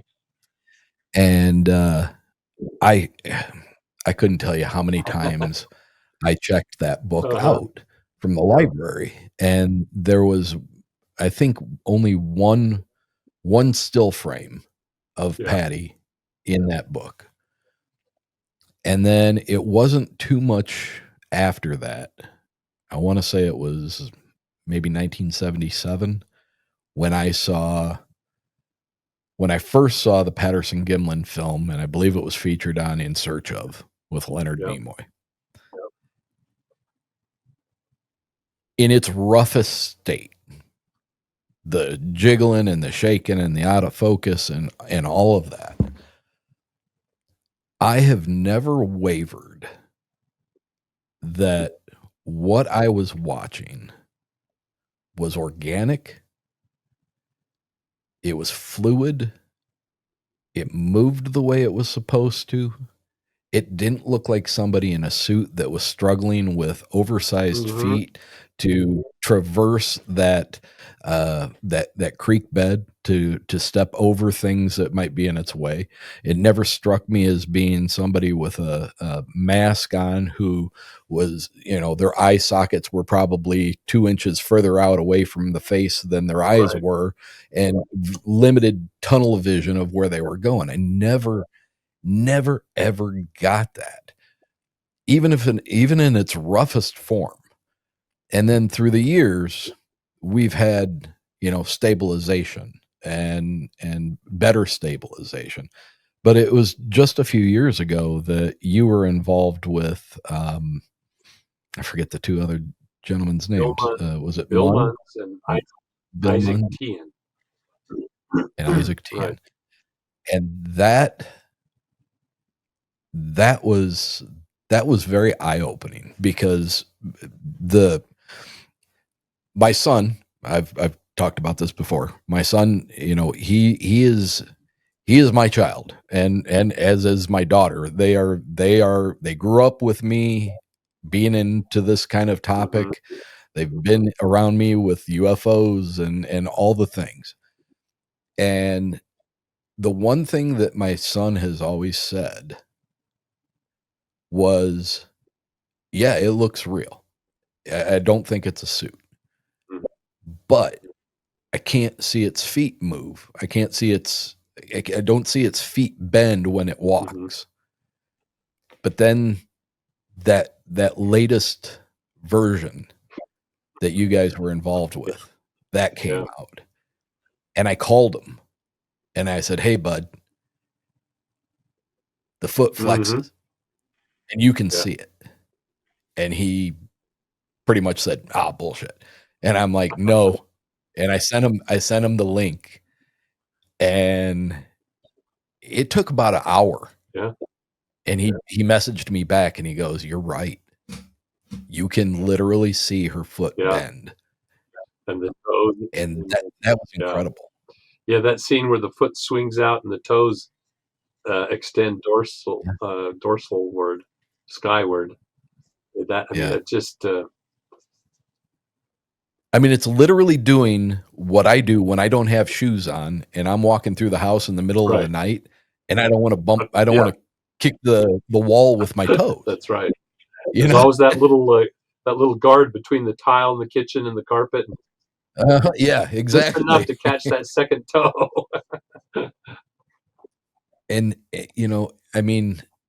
everything else is considerably clearer. And what wasn't like 26 or 28 different versions of that film that were used and compiled, something like that. Yeah. And so they're generational copies, and Bill has been able to establish the sort of the genealogy, the derivation of copies of copies of copies.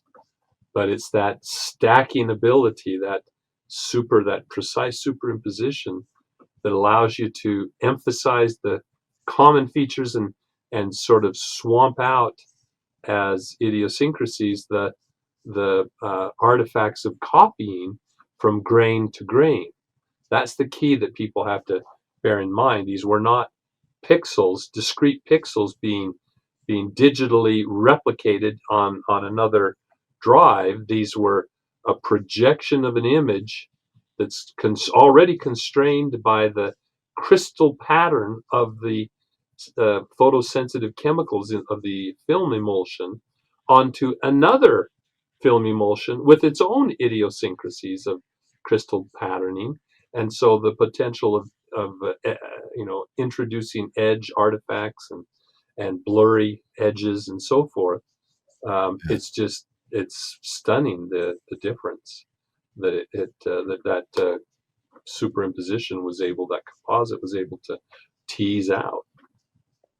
How involved were you with the process prior to getting to see it in its Well, entirety? the technical aspects, I made one contribution I made was identifying, locating, and retrieving three or four, I can't remember now, 3 or 4 copies of the film that were of several generations, but that added to the data set. And then the technical aspects of the precise landmark identification and then three-dimensional alignments, that was carried out by Isaac. He's the computer vision specialist.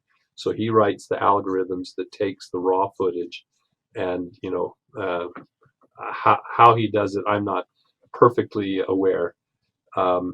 Bill was the one who had been the archival repository for all these copies, and then he had set up a very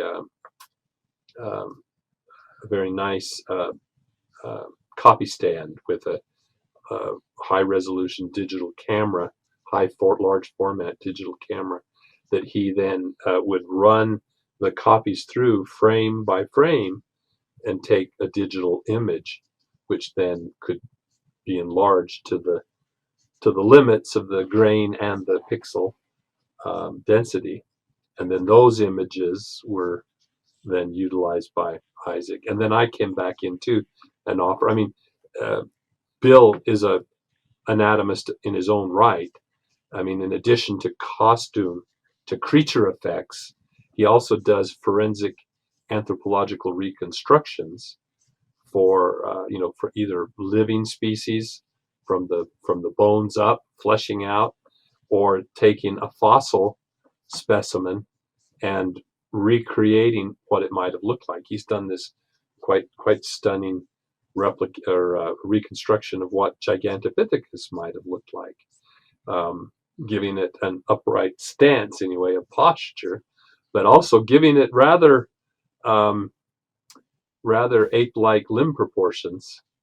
But it gives, again, if it serves nothing else, it provides an interesting straw man on the impact of such a creature of such dimensions. But Bill is, like I said, a great anatomist in and of itself, but I'm the functional morphologist, not just the anatomy, but the function, especially the biomechanics and comparative morphology of bipedalism, and the interpretation of the footprint analysis and so on. So I can, when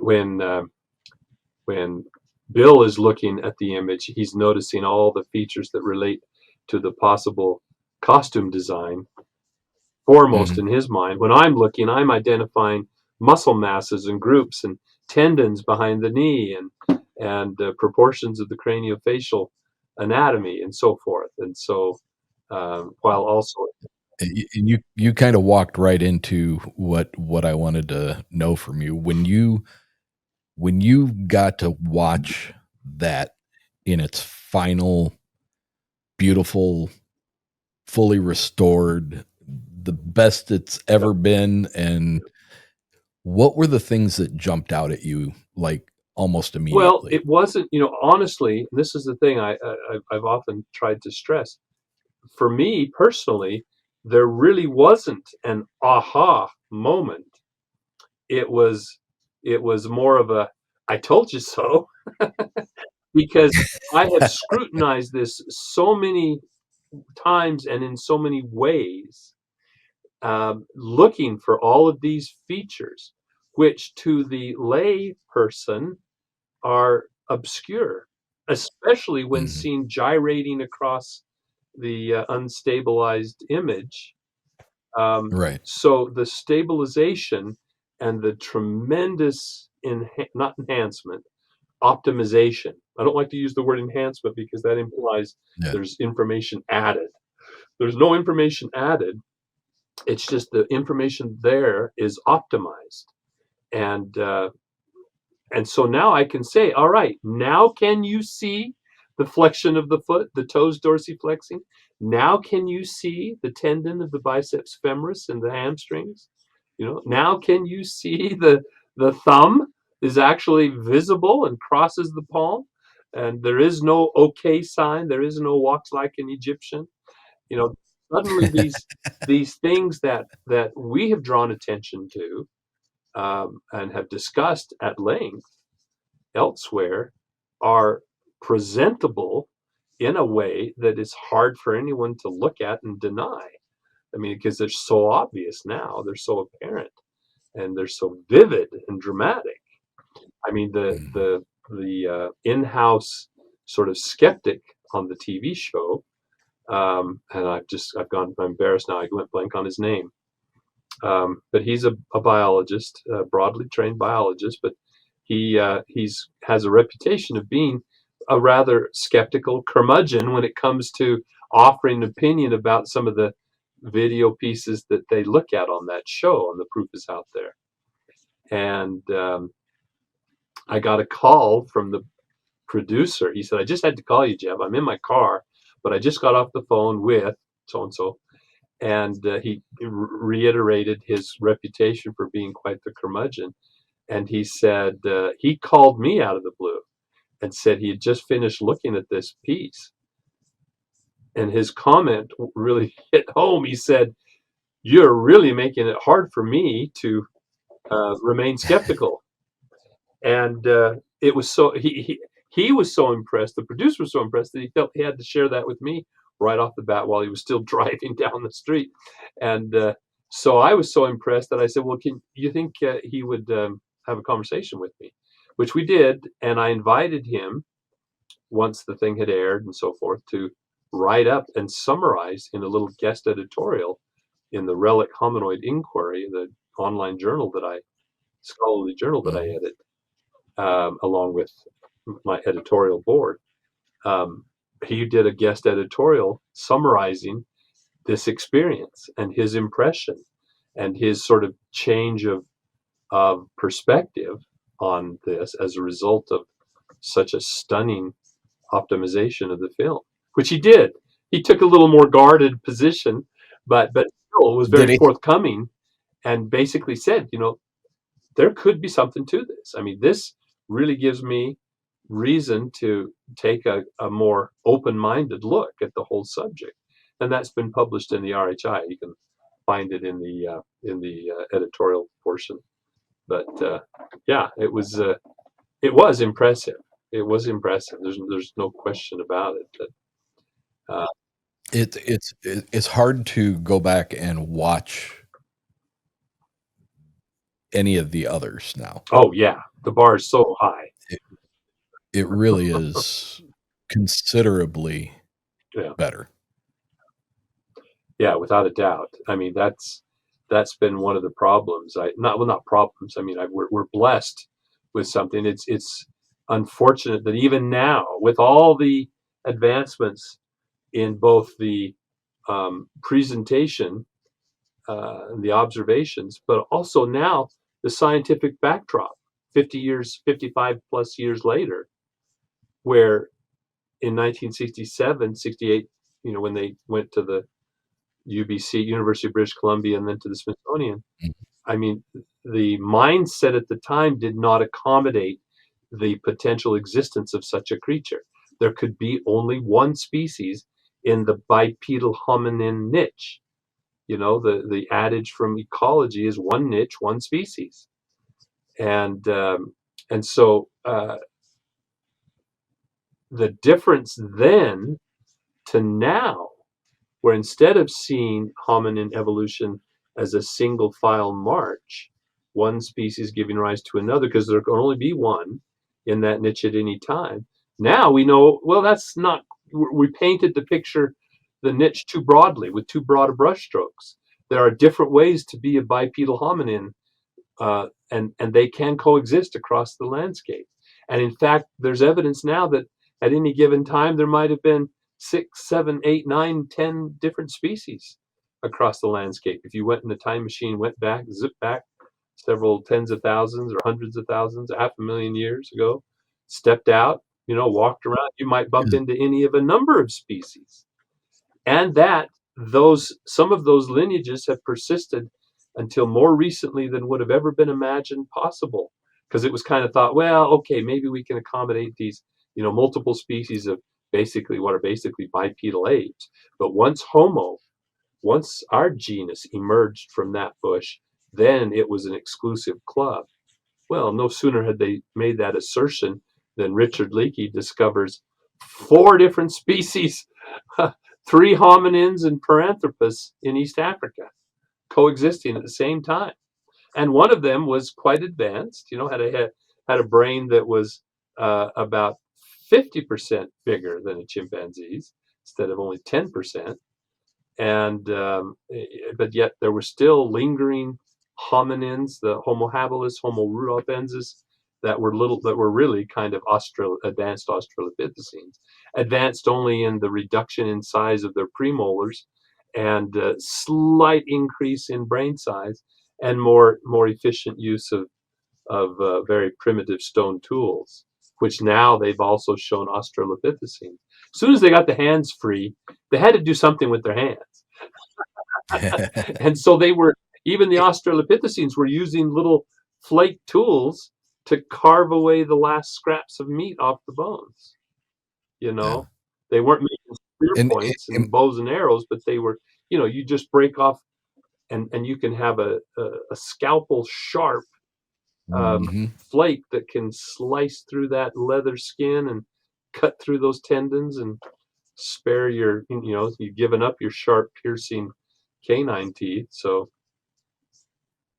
am I mistaken, or do I remember hearing or reading something relatively recent that it's now believed that those branches that you're talking about, that there had been some cross mingling? Oh yeah. There was some commingling. So we have Homo sapiens and Homo neanderthalensis were sharing beds, sharing genes, and Denisovans, which were cousins to the Neanderthals, they were spread largely further to the east, but they were commingling with Homo sapiens as well.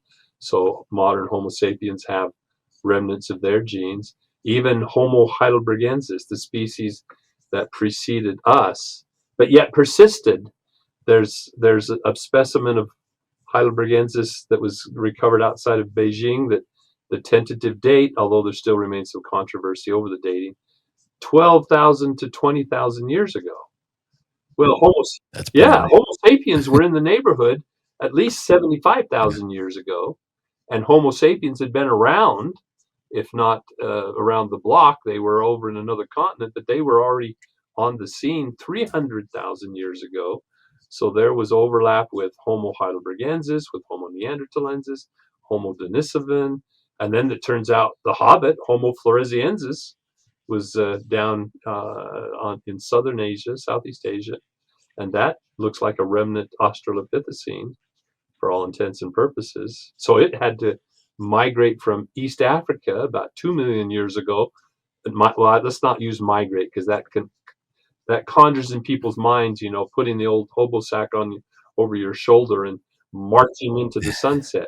Their range simply expanded into available habitat as it came into being. They occupied it maximally and spread all the way into Southeast Asia. But they were around until at least 50,000 years ago, if not to the present. Fascinating book, like one person's book, which hasn't gotten the exposure that I would hope it would. But Dr. Gregory Forth, a cultural anthropologist from the University of Alberta, wrote a fascinating scholarly work based on his dissertation research and so forth in Southeast Asia about the image of the wild man in Southeast Asia. the persistence of these stories of these little people, well, little 3.5 feet tall. But he wrote a more recent, more accessible book, Between Man and Ape. And I mean, he comes right out. He doesn't beat around the bush anymore. Here are 2 points, 2 dots, the only logical solution to the remarkable similarity of so much of the described characteristics of the Ibugogo or the other by other names, the relict hominoid and the Australopithecine or Homo floresiensis, is that we connect them. We draw a line, straight line between them, connecting the dots.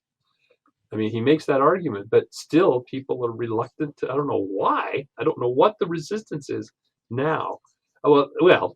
Kuhn, Thomas Kuhn, who wrote the very influential, insightful book, Scientific Revolutions, who coined the term paradigm shift.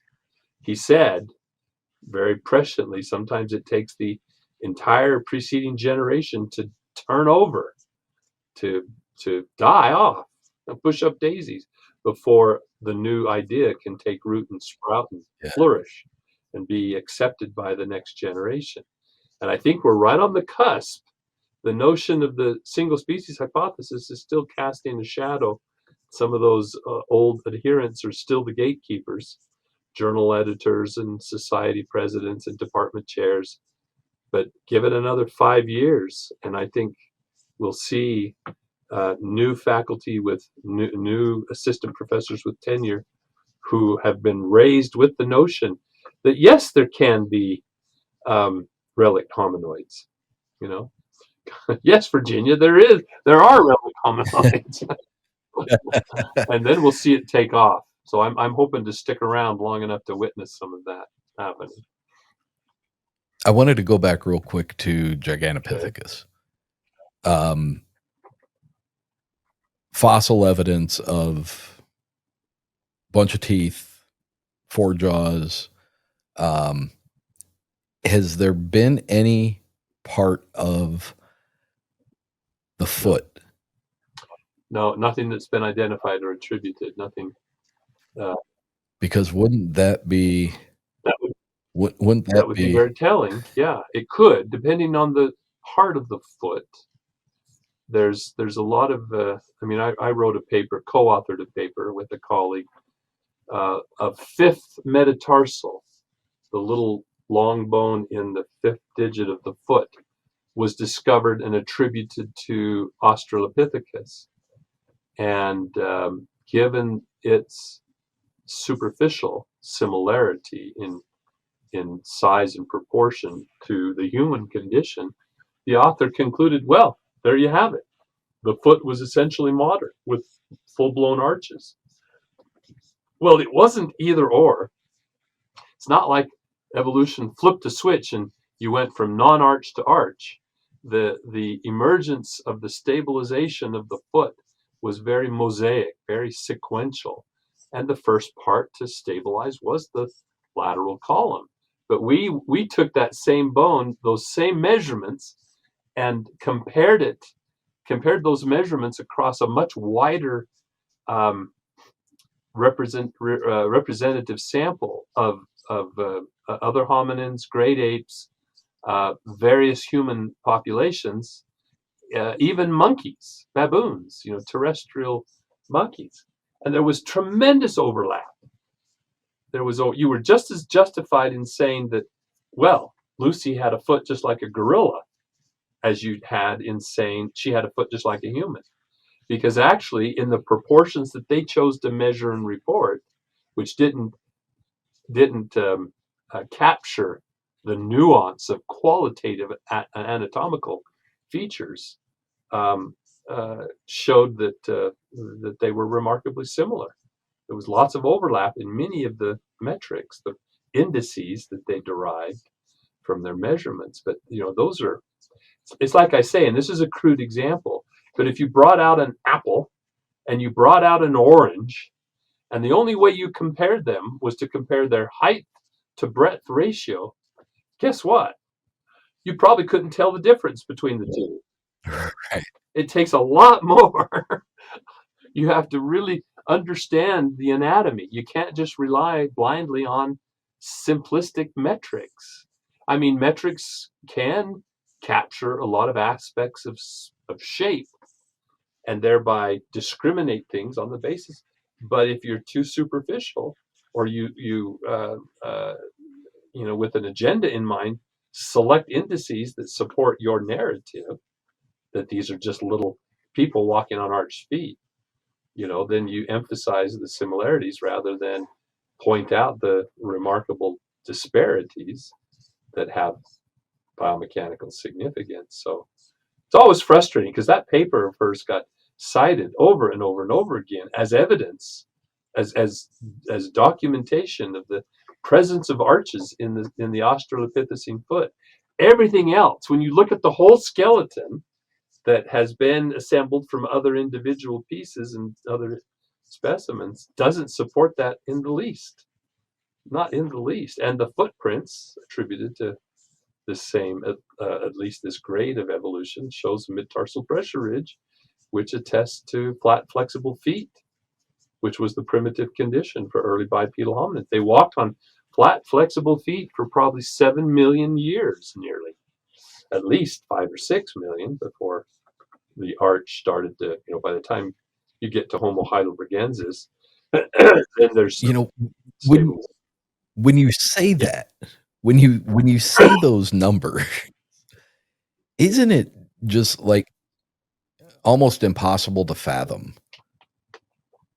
Well, yes and no. I mean, it's kind of like our earlier discussion about animal intelligence. If you're not preoccupied with, if you haven't been extensively exposed, then sure, it's hard to imagine. It's hard to, when we start throwing around 500,000, 3 million, 7 million, what does that really mean in our frame of reference day to day? It's hard to fathom. But if you are immersed in it, I mean, if you, as a doctoral student, you eat, sleep, breathe. I'll stop there. It it becomes part of you. You appreciate it. The story, and it is ultimately storytelling, but it's storytelling that's very informed. It's nonfiction storytelling. It's sometimes historical dramatization, but it becomes very real. It becomes very coherent. It flows, and you understand the ebbs and the tides and the diversity of the organisms and how real, just as the your impression of Patty evolved and was amplified by greater clarity of depiction. As I've come to be extremely familiar with these, not only species names, but individual specimens, sometimes who are given familiar names just to enhance that familiarity. It becomes very clear for me in the same way. And so, this isn't, not that this get into a creation evolution discussion, but people should know I'm not I don't lack a faith, a spirituality, whatever you want to call it. As such, as a person whose fascination with the evolutionary history of life on this planet, for me, it's just there's no problem, no matter how persuaded or unpersuaded, lack of persuasion I may embrace at the moment, put it that way. There's nothing offensive in describing the natural processes, which if I do believe in a God, it is a God of nature, a God that is not apart from and creates by edict, but is a part of and creates by the application of natural principles. Not even that he is necessarily the author of those principles, but operates within the system. And what he is part of is a grand divine evolutionary story, where from his his current vantage point, he's able to facilitate the progression of other individuals that will eventually, it may or may not attain his station or some Yeah. inkling of it. I mean, if we are literally his children, or even figuratively only his children, he would want us. We're not just pawn pieces on a chessboard or whimsical, figures that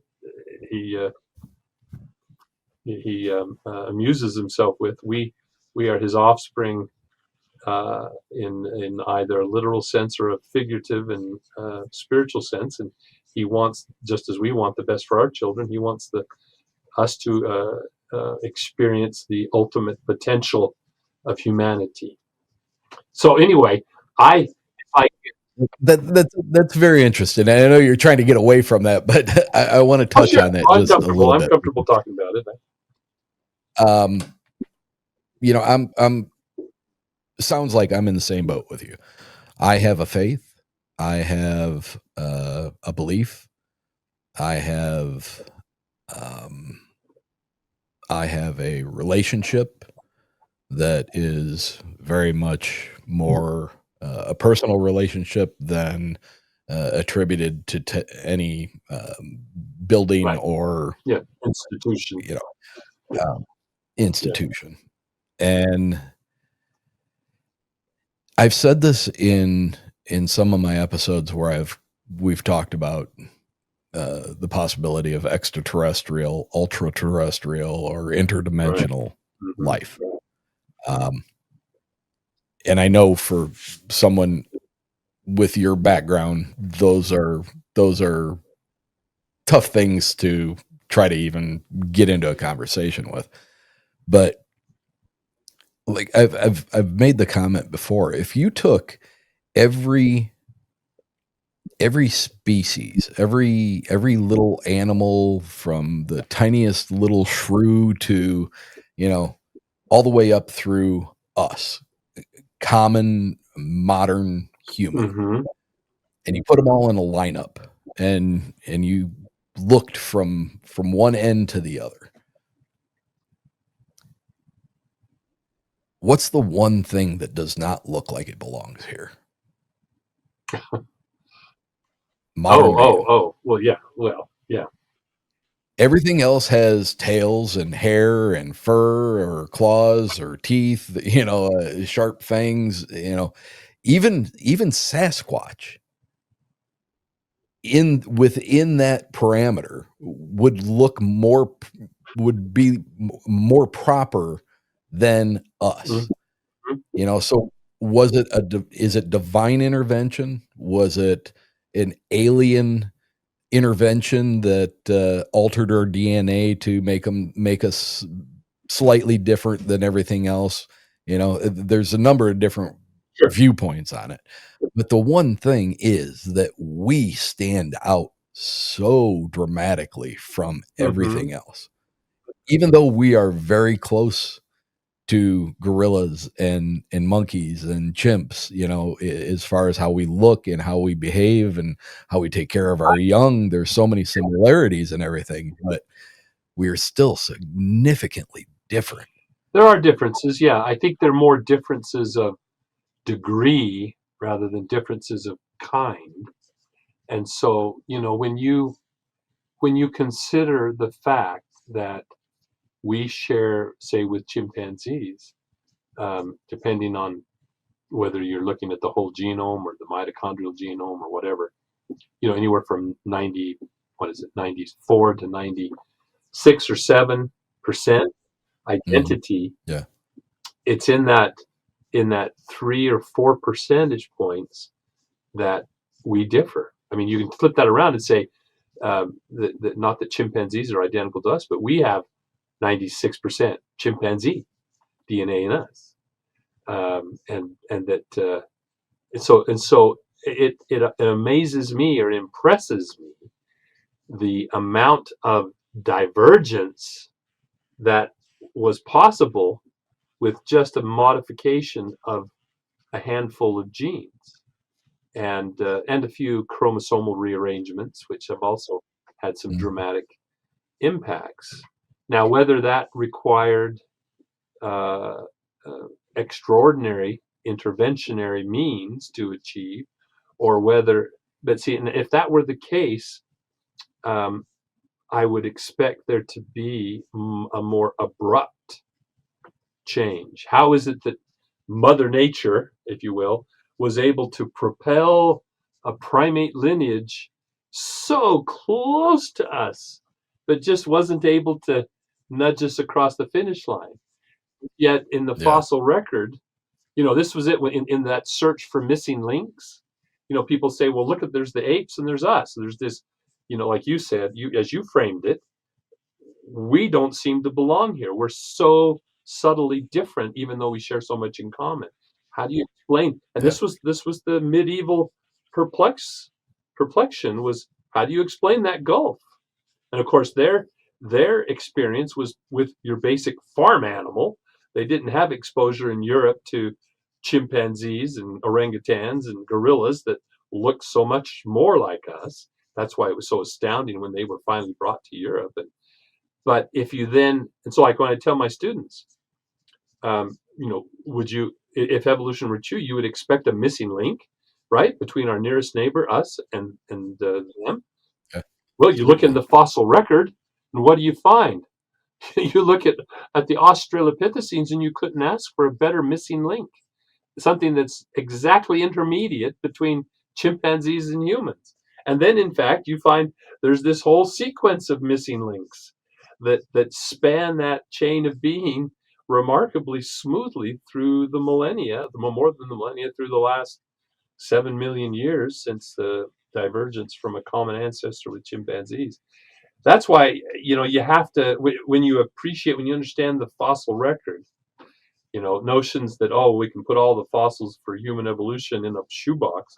No, that's not true. That never was true. But I mean, maybe at one time, way back, it was true. But I mean, there are rooms full, cabinets and drawers full of skeletons of our ancestors and relatives that have gone extinct and have passed on, that are not just haphazard. It's not just a smattering bunched up by the turbulence of a global a deluge, a flood, but it's this orderly succession of remarkably transitional evidence of transitional evolution from one species to another, all with that same trajectory. I mean, we have some collateral branches that kind of, but still the overall trajectory of increasing brain size, more sophisticated tools, more a tendency for reduced robusticity of the skeleton and muscular system. I mean, that was the big thing that really set us apart. And you can do that just by duplicating one gene. By duplicating the myostatin gene, suddenly instead of walking around like hulks, which our Yeah. predecessors did. I mean, they were great apes essentially with bigger brains. Suddenly now you knock out or you duplicate that gene that moderates that muscle development, and we get a nice lean, mean running machine. We get changes to the foot that allow us to walk and run great distances with tremendous endurance. We get selection for physiology that allows us to run with greater endurance than just about any other animal out there. It's just anyway, it's a fascinating story. I just don't think, again, it's just like with Bigfoot. The more you know, the less you have to appeal to magic. you know, One man's Right. magic is another man's science once you come to Yeah. comprehend the principles involved. And so same with this story. The more you know, I taught human evolution and I taught biological evolution for years and years and years. So I'm intimately familiar. I mean, I'm not an expert. I mean, my forte is anatomy and functional morphology and locomotion of the primates, but I'm deeply, deeply versed and widely read and in these topics. And so, I'm not just waving my hands in the air. You're not just Yeah, talking off the making top of your stories head. up that sound good around the campfire, but these are, you know, I tell you, when the first time, and you know, it's just like as you were relating the impact that that one little book that you checked out over and over again had on you. When I was a brand new graduate student, you know, heading out from Utah, you know, to the Big Apple to go to graduate school at SUNY Stony Brook, State University of New York at Stony Brook on Long Island. We hadn't been there for about a month when that summer was the ancestors exhibit. The first time that so many of these remarkable original fossils were brought for an exhibit in one place. And I mean, there was huge preparation, huge security. These are fossils that are so significant. You know, they're kept in vaults in museum collection rooms, and they were under bulletproof glass and so on. But to Oh sit my. there and you had to go through security, you couldn't take in your bags, couldn't take strollers. You know, you had to check all this stuff in and just go in. Couldn't take pictures even because the flash can damage. You know, and so, but to sit here and look at this empty, well, it seems empty, a bony face, facial skeleton, you know, peering back at you from behind that 3-inch bulletproof acrylic box, and realize that was a living creature 3.5 million years ago. You know, it's like you talked about being able to fathom. I mean, that was what was Yeah. amazing. The sense, Being able to look at yeah, that yeah, face to face. and to realize that there was continuity there. You know, for all I know, I could be carrying a gene, a copy of a gene that was once in that creature. You know, it's just really amazing to think about it. And there was just something about seeing those original fossils, and it had a tremendous impact on the public at large. Lots of people, you know, shared the same kind of experience. The only, you know, I've had the opportunity to go out and dig fossils, and it's an amazing experience. And to help people to understand it a little better.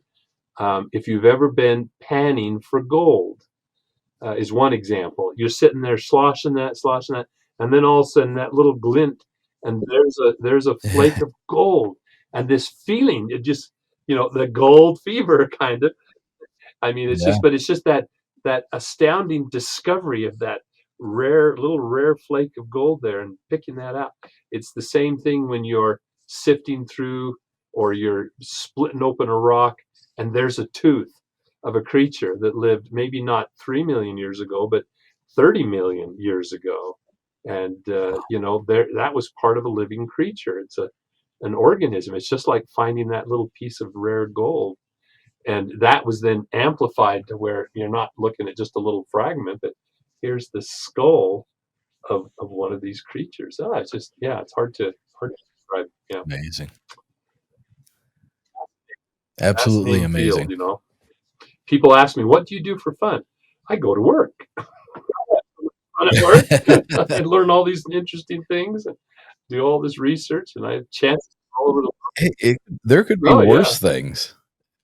I mean, that's one of the things that comes off about you comes across very well is that you are very you're very into your thing. It it it it just it exudes out of you, and I mean, I've watched. I can't tell you how many interviews that you've been on, and we're at 2 hours and 40 minutes now, and you're always pleasant. You're always very accessible. It's been an absolute pleasure having you good. on. Kind of a kind of a bucket list thing, I guess. Not to gush over it, but it was very good of you to make the time to do this. I know I kept you longer than I All thought, right. but Yeah. certainly appreciate it. It's been a pleasure. It's always fun to explore and to share those experiences with other people. So I always appreciate the opportunity. So, and it was great conversation. that makes all the difference. It does. It is. That is an important thing that is unfortunately being lost on a lot of people nowadays. Yep. Once again, Dr. Jeff Meldrum, would you please let everybody know what you have going Oh, on? there's well, obviously, if you've not read, and I'm always surprised at people who claim to be interested in this subject matter or involved in it have not, or are even unaware that I've written a book. But Sasquatch Legend Meets Science, not to hawk a book, but it, it is the primer. It's the Bigfoot 101 that you really need to read. So I still encourage, even though a number of years have passed, I'm working on a sequel right now. This my big summer project is uh, working together with Doug Hychek, who's producing a documentary series, Sasquatch Legend Meets Science 2.0 or whatever.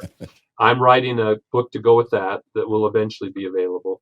Obviously, it'll lag a little bit behind the release of the documentary in order to synchronize it. But that's the place to start. I don't have a web page per se, but I do have a Facebook page that serves as my sort of bulletin board, and it's under my full name, Don Jeffrey Meldrum. And as far as where I might be speaking publicly, if you scan back down through that Facebook page, I've posted, I should probably repost it so it's easier to come up, a calendar for this year of the different speaking engagements, public speaking engagements. There's actually more than that are, private, school classroom presentations and other institutions and so forth.